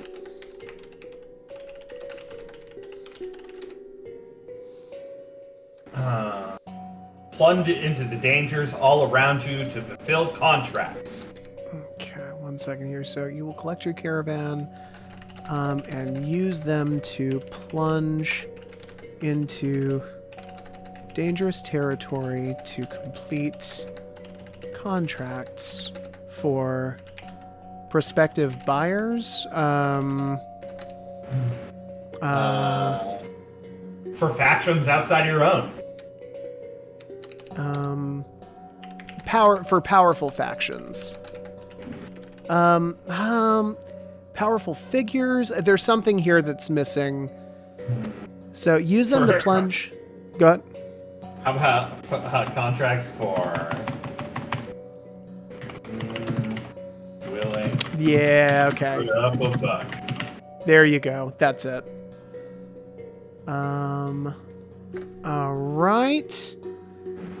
So let's just look at what we've got. Welcome to Vault Peddlers, a game of community in the post collapse. A game where survival, treasure hunting, and blank are all on the table. Eba is a difficult world torn apart by previous collapse, a place of sparse technological frontier, centralized power, and those willing to wade through the periphery for one almighty resource, profit. In Vault Peddlers, you collect your caravan, represented by individuals and resources, and use them to plunge into dangerous territory to complete contracts for anyone willing to put up a buck. Desperate enough to put up a buck. And then probably change second collapse up here to torn apart by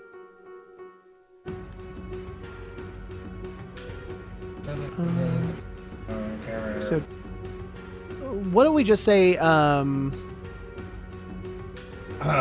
What if we just say like environmental and economic disaster? How about just ecological disaster? Ecological disaster. That works.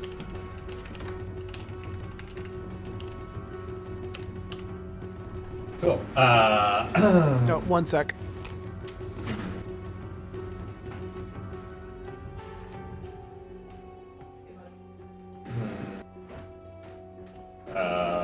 Hey folks, so we're basically just gonna further this down, then I'm gonna, I don't know, yeah, hi, it's just me on here, what am I doing? So, I think this only needs to be one more paragraph, and then we're probably good.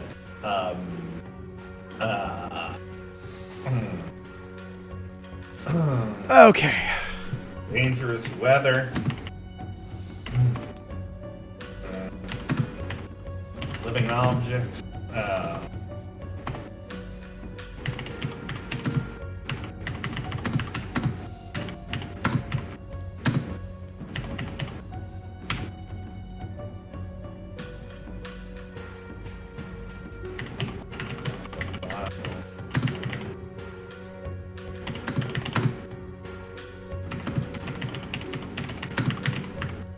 Yeah, so my question right now is, how long does this section need to be? What are we One more thinking? paragraph, just to... Okay. I think it's just 2 paragraphs, yeah.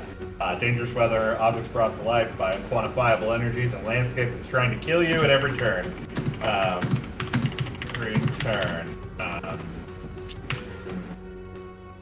Vault Peddlers. Perfect. Perfect game.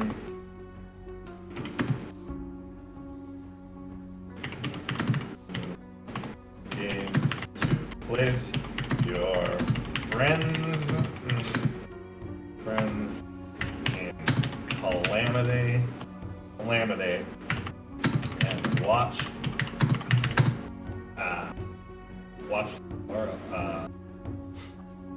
community they build. React to the dangers of the world.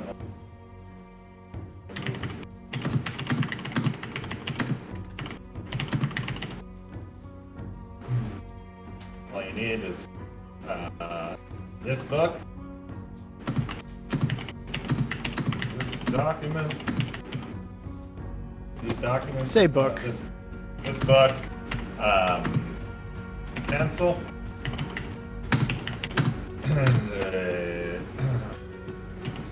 Set polyhedral die minus the d20, of course. Throwing some shade. Well on your way to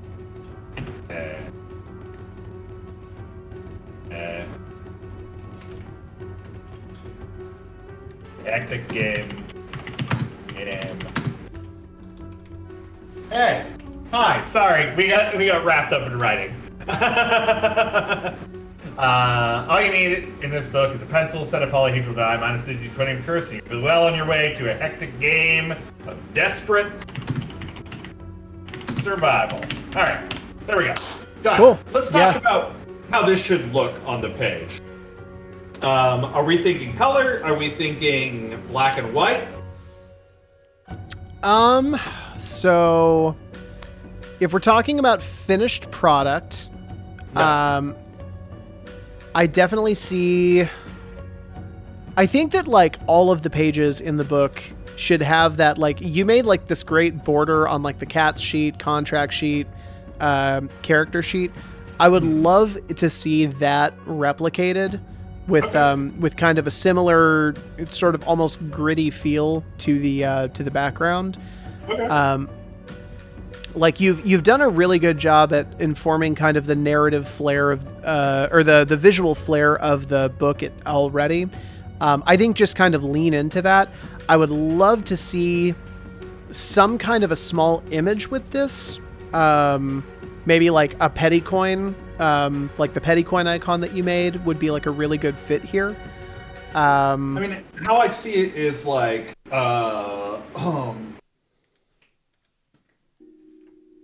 so we could do like a banner, like a red streak across, or a red or gray streak across the page. Yeah. And then you could do a drop box of shadow, and then like a long picture over the top. Probably detailing mountains or something like that. The basic visual aesthetic of the frontier. Yeah. Probably a border line down the side. The other half open, maybe. And then text right down the middle. Then we can have the 2 sections with like a header on each section, basically. And maybe we could do, if we're gonna do, we could do like a page counter at the bottom, or like where your page number is, with like a gear or a petty coin, and put the number right on that. Kind of work it right into the visual layout. Love that. Okay, cool. Sick. That doesn't answer the question of color or no, it does not. Black and white. So, in a perfect world, I like the idea of color. Admittedly, the color scheme we have created so far does not really lend itself to that. If I was gonna pick like a color palette, definitely some kind of like a desert themed color palette where you've got like lots of oranges and yellows and like kind of that rust, like warm yellow colors. to red variety. Hang on one second. Somebody is messaging me on Discord. No. I think it is. It's fine. Keep going. Who's ever on the chat, please type. Oh, I got you. Oh, okay, cool. Mod. I'm thinking the same thing, Taylor. We were looking at like warm colors. We can underlie them with those like electric blues, which will be like a nice, cool accent mark. It will also like look magical. Is the thing? It's going to look like electricity and magic, which will be great. We could also use like muted purples and stuff, and kind of bridge the gap between those things. If we end up going with a color, we could do that. Obviously, we can do anything in PDF. When we get to print, that's going to be... That's where it's... well, and that's kind of why I'm hesitant to talk a lot about like color, because I know that's just adding more expenses onto us once we get to the actual production stage. Absolutely, it does. Yeah. And hey, I'm not going to make us talk about paperweight and stuff like that here, but eventually we'll be having those conversations. Yeah, we will. Hold on, I got unplugged. I said paperweight, and my own computer revolted against me. Yeah, your own computer was like, no, fuck that. Fuck that. So that's cool. I mean, like, it sounds like we're kind of on the same page visually. Yeah. So let's take a peek, because this is the first thing that I'm going to work on getting done. But this also gives me a direction for the website. Like, I want the website, at least the Bolt Peddlers section, to have that sort of aesthetic to it. Absolutely. So I will lean into that. Let's talk about timeline, folks. Narrative timeline or production timeline? Narrative timeline, baby. Okay, cool. Let me get this up here. Here we go. Narrative timeline, the first 100 years. So what you're looking at right now is literally like the first thing after our section on the world of Eba, which I assume is going to be, we're replacing this with our current setting primer, right? That's the idea? I mean, we can probably create... Here's the thing. Like, these are things that we're going to throw up on the website before we have a book in place. Okay. So, like, I can make a timeline, too, and put it up there, which is just going to be, like, more things that people could look at until we have, like, a book. When we get to the idea of, like, a book or a collected document, we'll probably replace one of them or maybe just leave it outside of it. I don't know. We'll have to talk about that. Okay. Okay, cool. Well, then let's talk timeline then. I'm interested. What is it that you want to talk about as far as the timeline goes? Well, I mean, let's break through it. We know that we have about 500 years between the Cataclysm and where we are in the setting now. Correct. So let's look at what we have for the first 100 years, make sure that it makes sense, and if it doesn't, let's spread it out further, that kind of thing. Okay. Cool. So year 0, the Cataclysm itself. Okay. Oh, God. All right. Hang on one second. So let me talk about the Cataclysm for y'all. The Cataclysm is the event where Elk Finch, who is like sort of like the... What is he? He is like the... I want to say he's the dad he's the dad of this world, which is like kind of true. He kind of like everything got all fucked up because of him, but he also had made the world as technologically advanced as it was, and so he's exploring the ocean, and he discovers Quick Reef. And that is the event that leads to the Cataclysm. It eats up his ship with him and his servant robot, who have actually like switched. He's like all biological at that point, and Elfinch is all mechanical. Either way, they encounter this thing in the waters, the poisoned waters, and no one knows what it is necessarily or how it started, but it is Quick Reef. It is this iron rock coral that grows everywhere and changes things once it touches them. It moves into these like these vents into the shore and moves deeper onto the land. That is what the Cataclysm is. Purposefully left mysterious for us to know and for you to play out. Yeah, the Cataclysm, the other thing about Quick Reef, and I'm sorry I came back on halfway through your explanation, is it merges with biological life that it comes into contact with. That includes like plant and animal life, that includes like grass. So when we talk about Quick Reef, I mean, obviously, yes, not having access to the oceans would be disastrous for like a global economy or anything like that. It would be disastrous for the environment. But we're talking in some cases about miles of land like close to the shore that is now covered with this stuff before it finally hit some kind of matter that it did not combine with. So we're talking about mass migrations. We're talking about massive dispossession and relocation. Yeah. We can talk about. I just had an idea for like a neat physical part of the world: the barrier wastes, which are like those sections of land that have been completely eaten by Quick Reef, and like life there is totally different. It's just this like iron rot monstrosities. And everything is smoldering and burning or like just crackling with electric energy. Yeah. But like nothing can survive there. Everything is hostile. And like Quick Reef tries to push through these vents into the rest of the world, but like it doesn't always work. It's like at its point, it's like at its most expanded, but still pushing ever inward, trying to get more. So I really like the idea of these like barrier wastes. Yeah, absolutely. Write down that word because I don't want to forget it. Barrier wastes. Don't know where I'm going to write that down. Hang on one second. I think I have random notes. Just words we like. Barrier wastes. Barrier. Yeah, it's hella icky, dude. Yeah, it's super gross. I mean, that is the whole point. It's bad. Okay, cool. So we're at the Cataclysm. This, of course, forces people inland. They are basically removed from what were like their coastal homes.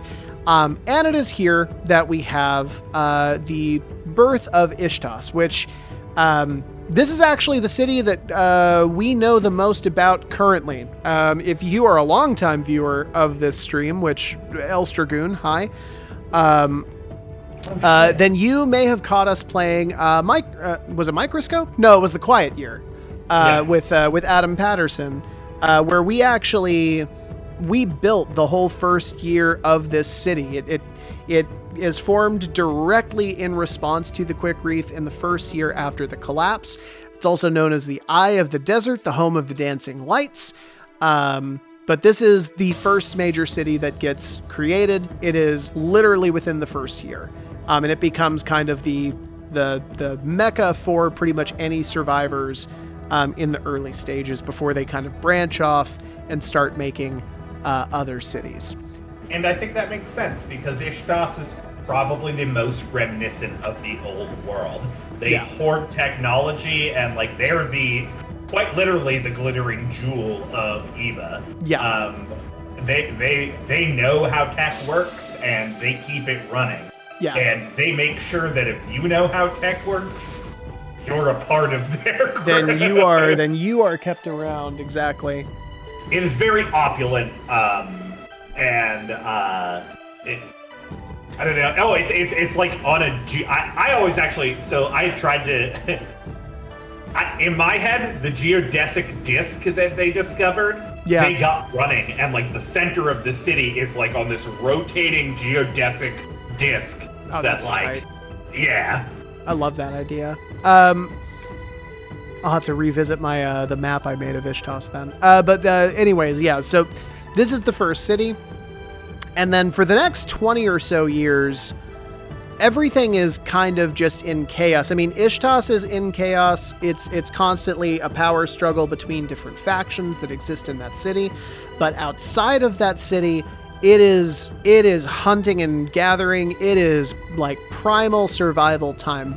This is not the post apocalypse. This is the post apocalypse. Yeah. We are talking about Mad Max territory. We don't really see anything super important happen until about 24 AC, the stars shatter. This is the arrival of the Outsiders. Let's actually change that right now. In fact, I'm going to just do a total... Yeah, the book The Outsiders is published at this point. It really changes the game for everyone in the apocalypse. Yeah. Stay golden, Evil Boy. Which is absolutely an adventure we have to write now. Yeah, I was about to say, now we're tied to it. Okay, cool. So this is the arrival of the Builders, as they will later come to be known. They land outside of Vigil, which has a lot of narrative implications for Vigil that I actually want to revisit. My whole idea there is that we've talked before about how the volcano in Vigil houses this like celestial being that's kind of trapped baby god. Yeah, a baby god. I think that is directly tied to like the arrival of the Star Shatter. I also think that for the first few decades, because if you look down the timeline, Vigil is founded a little bit later in 73 AC. It's actually the last of the three major cities to be founded. And I actually think that's because for the next few decades, this place is first kind of a site of a disaster. Like nobody really wants to go there. And then next, I think it actually becomes almost like a religious shrine. It's like a religious pilgrimage that like some people go to where they like worship this baby god. How about this? We talked about you talked about how like it is a newborn, it's like it's a baby, right? And like if this disaster of this ship crashing, what if it's literally the outspurts of this like raw star shatter energy shooting everywhere and burning everything, because that's what we know it does. That's the like outburst of a newborn child.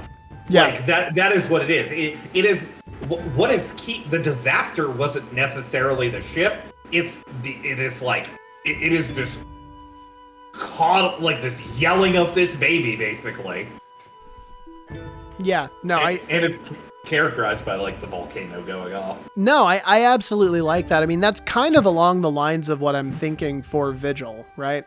And I think it has some interesting implications for the King of Vigil when we get a little bit deeper into that backstory. I like the idea. Yeah. That like when other cities talk shit about Vigil, they call it the petulant child. The petulant child? Ooh, I like that a lot. Hang on one second. Going back down to our lore notes, because we have a whole section on Vigil.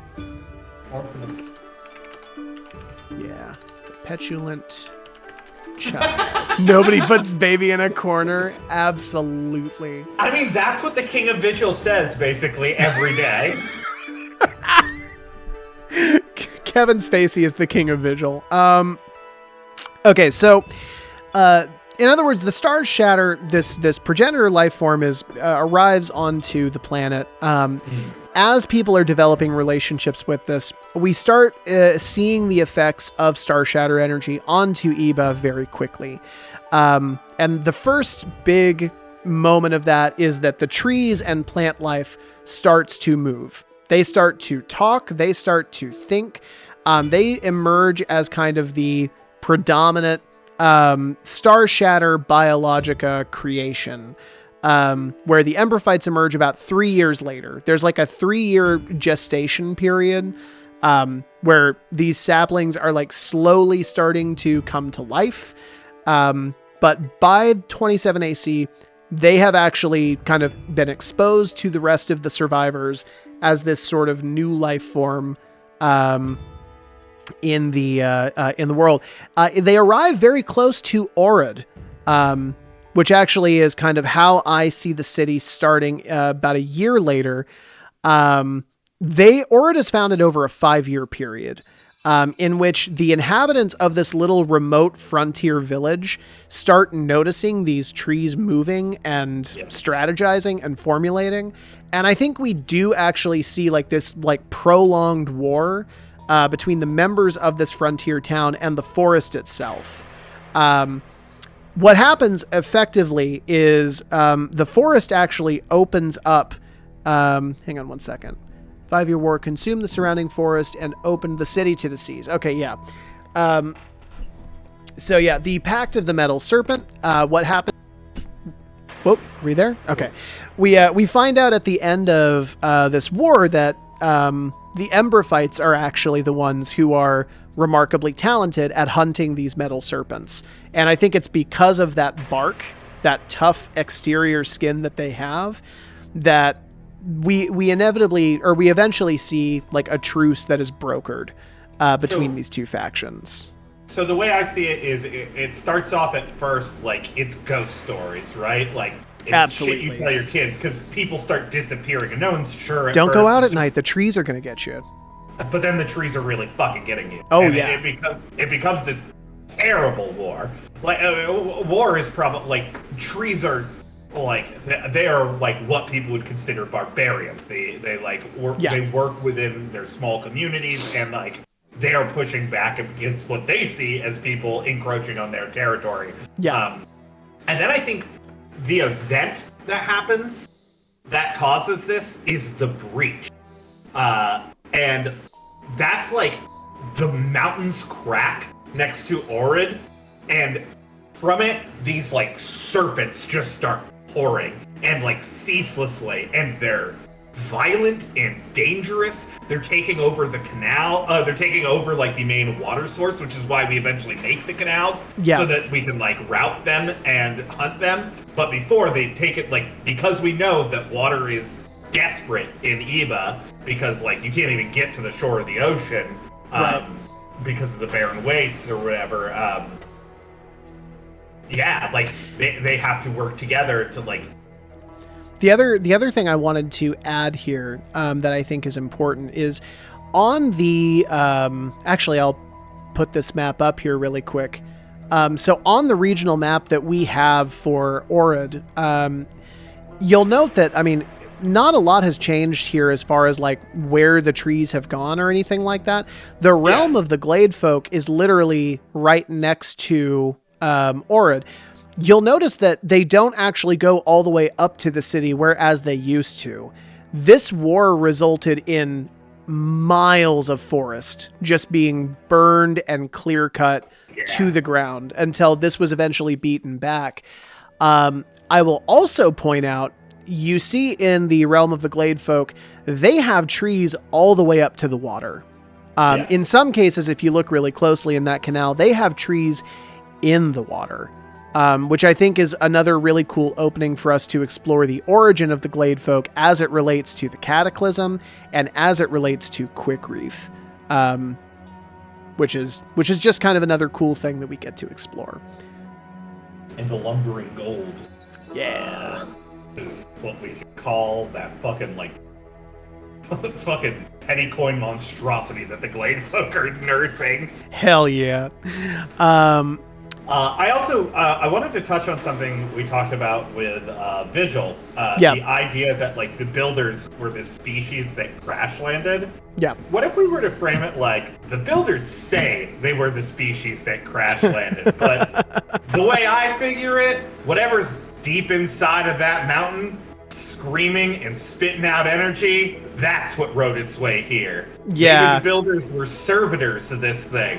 Right. Creatures working aboard the ship or machines themselves. I like that. Yeah, I like that a lot. I definitely want to have something where, like, everybody has something to say about everybody else. Yeah. And, like, I want to create a world where there are lots of different versions of this history. I mean, we as the game creators will know what specifically happened. And I guess the people who watch this stream will have a pretty good idea of what actually happened too. But, like, I love the idea that reading through the book, you don't exactly know what happened. You just know what everybody says about it. Yeah, I mean, that's the thing. Like, we're drawing a map and leaving place for mountain. Yeah. And, like, I think that's what it has to be. Yeah. Like, we could put in a lot of theories. Like, I think the builders say that they are this proud progenitor race that came here, crash landed on the planet. But fucking, evidence points otherwise. Absolutely. So we go a couple of years forward here, and we see the arrival of our second Star Shatter species. This is the Arache. These are the roach people, the bug people. There's not really a lot that I had written for this. I think they're automatically, like, they're just integrated. I think, like, they're yeah. I mean, I really kind of see it as just like I'm sure there's probably moments of initial violence or like uncertainty or whatever, but as a general whole, I think that they integrate pretty quickly. I think like some people say that the Arache have always been here. The way I hear it was someone was putting up a barn. Next thing he knows, there was a gold-plated hand right next to his, helping put it up. Hell yeah. No, I just like the idea that these bug people are super chill. Because as a bug person, I like to think that I am also super chill. Okay, cool. So yeah, not much to go into there. About 30 years pass with relatively little things of note happening. This is where we find the founding of Vigil. Let me see here. Yeah. So a builder expedition to the nearby volcano reveals a mass of trapped Star Shatter energy, leaving several members to form a permanent settlement there. We may want to adjust this based on the lore that we just established. I don't know if that's a builder expedition or if it's people or if it's just a mixed group or whatever. Yeah, I think it's just an expedition to the nearby volcano.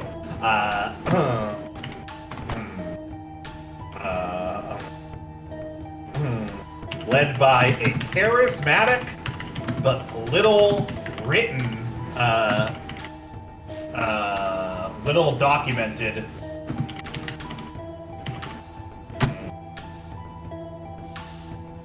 visual. That way. Is it the king who's always been there?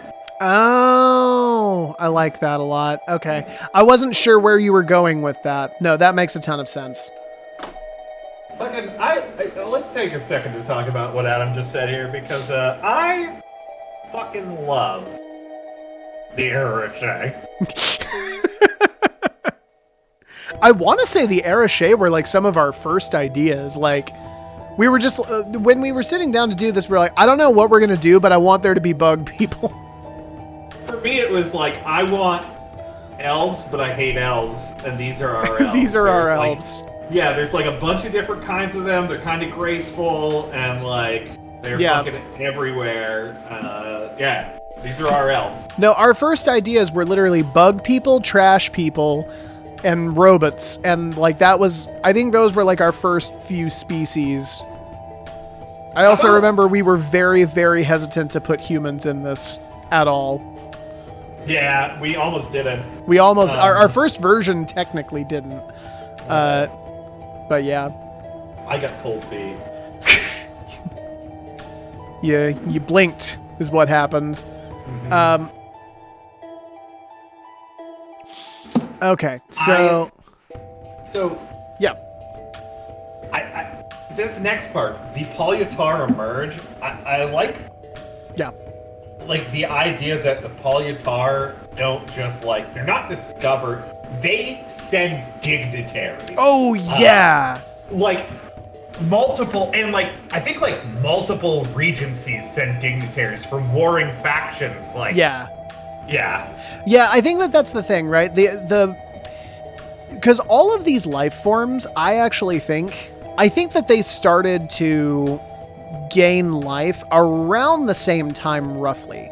I think it was just, it's a varying amount of time before each one was discovered. Like, Embryophytes are discovered in 27 AC or whatever, and it's hard to miss them because they're fucking big, they're conspicuous, and because they caught them so early, they probably were kind of barbaric when they first met them. The Arache, it's been a few years. They've had time to kind of grow a little bit, and so as a result, they're able to intermingle. And yeah, Polyatar, they've gotten like a good 50 years out of this like growth and like gestation period. By the time they come out, they've got full-blown like cultures and like government systems. I also think it makes sense that they rapidly developed, I think faster than anybody else did, just because water is such a probiotic like environment for life to grow. And they have that like high evolutionary thing about them where they're like pushing their own evolutionary patterns. Yeah, exactly. No, so, I think absolutely. So quickly form hierarchies and regencies under the waves, being surfaced, revealing themselves to the world. So yeah, that's basically what we've got here. And then we have our very first Vault Peddler. So I don't know how I feel about this name. Constance de Orod. Basically, I'm using like a medieval surname convention where it's like Constance of the city of Orod. A criminal sentenced to death emerges from the vault that was meant to be her end, holding a valuable piece of pre-collapse tech that earns her pardon. Her contribution to the city of Orod marks the start of what most people recognize as vault peddling. I don't know. My biggest thing is the name. I just don't know if I want the name. So, what about the idea of that, like, her name was Constance, and that is what we know, and all we know about her is she stuck, like, Constance Peddler was, like, the name that she took on. Constance Peddler? I like that a lot more. No one knows what her name was, but that's her namesake. Yeah, hang on one second. I also like the idea of not tying Vault Peddlers to, like, a city. Like, the idea that, like Orod has, like, this stake in the history of Vault Peddlers, which it does narratively, but, like, let's not give it the name. Well, okay, so I actually do kind of want to have... I want to have it be from Orod because we have so little written from that city. No, I'm fine with that. I just mean, like, not pinning the first Vault Peddler with the name Orod. Oh, I see what you're saying. Yeah, absolutely. Yeah. That makes perfect sense. I love the idea of Constance Peddler and then surname unofficial. But we are her namesake. Yeah. Yeah, I think that's tight as hell. And yeah, I don't have anything else beyond that. I just thought it was a cool thing. I thought it was a cool way to tie together why people don't like Vault Peddlers. That, like, they're descended from criminals. And for the most part, modern day Vault Peddlers, even after all these years, are mainly kind of the undesirables of a society. Like, it's mostly like outcasts and like people who just kind of didn't fit in regular society, people who just sort of, I don't know, are gross or otherwise unwanted. So I think we will need the first discovery of petty coin. Yeah. We will need the first, like, anomalous. Hey, you hear that, Noggin? The first anomalous petty coin. The first growth. Okay. When we first realize how dangerous they are beyond, like, the flashes of energy from them. We will also need, and this is just the first 100 years, so we probably don't want to talk about the Halls of the Awoken here. I kind of like the idea of the Halls of the Awoken being more whispered about than factual anyways. Yeah, I mean, it really depends on how we want to go into that. The other thing that I want to make sure, and this maybe is, we may be building something that's larger than just like a primer kind of thing, like where it's totally reader facing, but like... Oh, yeah. I mean, that's the idea of the timeline, I think. We have a bit more. Yeah. Well, I mean, I actually want in the book, I actually want them to have at least this information. Sure. Because I think that having a general timeline is actually really helpful for them to kind of understand this world, understand what's going on. And the timeline is beneficial for that because it gives all this information in really small, digestible bits. That being said, we can absolutely add more onto it. I just want to make sure that we're identifying the places that are really important. Yeah. Let me ask you this. Where do you think the first petty coin is discovered? Is it late in the century? Is it early? I think it's gotta be like, I like it around like the 70s or 80s. Somewhere in there, later in the century. And I like the idea of it being like a wave of them, like just like moving over the hills like a little flock of these little tiny bugs like moving through. And like at first it was great because like all these, like a satellite city got like hit with it and like they started popping off and like seeding the land with life. Yeah. And then I think very quickly, like in the first like 5 or 10 years, it breaks bad and we get the first growth. Okay. Petty coin, raw petty coin. And then once we get into the 200s and 300s, we can do like the evolution of technology, the invention of the wallet. Or the invention of the bank, and then the invention of the portable bank, i.e. the wallet. Yeah. Which again is another reason why, like, petty coin is another reason why people do not like vault peddlers. Because like, banks are these centralized systems where you can throw your petty coin and they aren't dangerous in a bank, but they take a lot of energy to store, they have limits. Vault peddlers have like these fucking bombs of wallets sitting on their fucking, sitting on their hips, and they come into places and they're like, hey, I'll buy that and throw down raw petty coin, which nobody does in cities anymore because it's fucking dangerous. Okay, so mass accumulation and so you're really the Wild West crowd. Yeah. What do you think about that for so I'm thinking like we're going to put it in 80. I kind of like the idea that it sort of goes hand in hand almost with the first Vault Peddler. Yeah, I like that. I like the intermingling. Yeah, I like the thematics of that. But herds of small petty coin are spotted roaming the wilds of Eba. Their energy is quickly harnessed by a brave few, but their mass accumulation and conservation quickly leads to disaster. And I think like 85 or 87 would be the first growth. Maybe that's where we lose track of constants. I don't know. Okay. So if that's the case, hang on one second here. So brave few.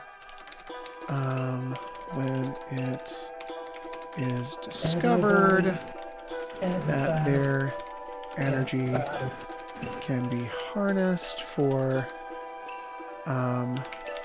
personal gain. And then 85 will put the first growth.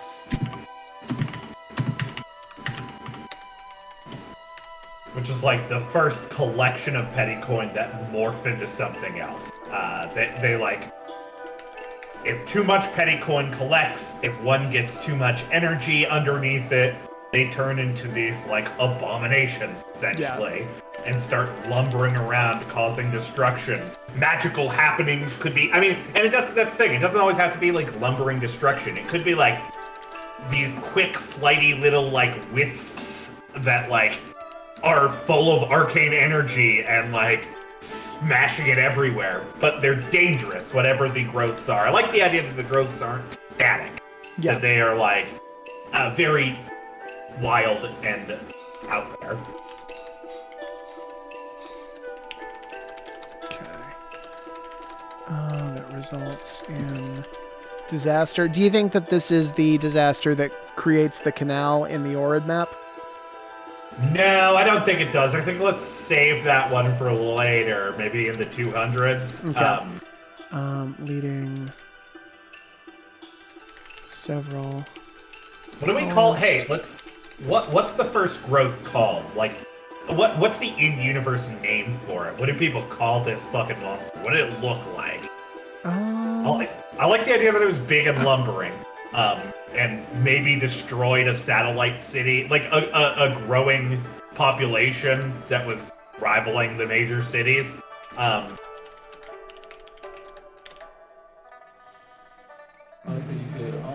Behemoth? Yeah, me too. Ooh, Behemoth is good. Just simply known as Behemoth. Yeah.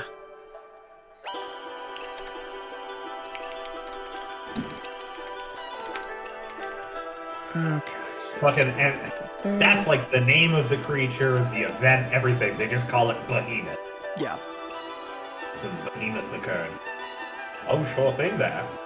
They say the old Wichita Indians used to bury their dead down there, but they had to stop. The ground turned sour. That's Pet Cemetery. Yeah, thank you for that. Oh my No god, problem. is it? That's Herman Munster, everyone. Yeah. Okay, cool.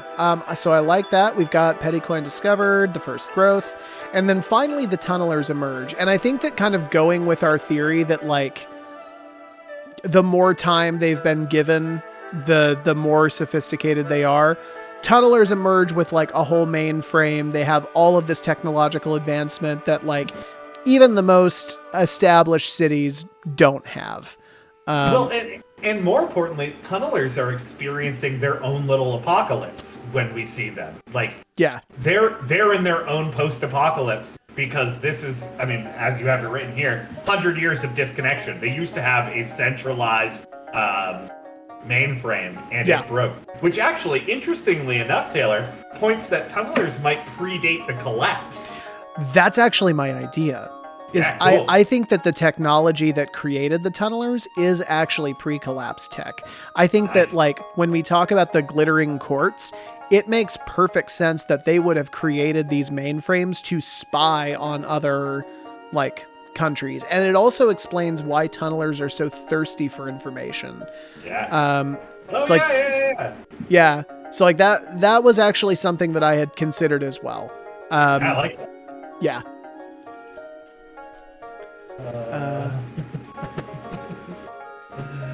Do you know what the name of the cat in Pet Cemetery is?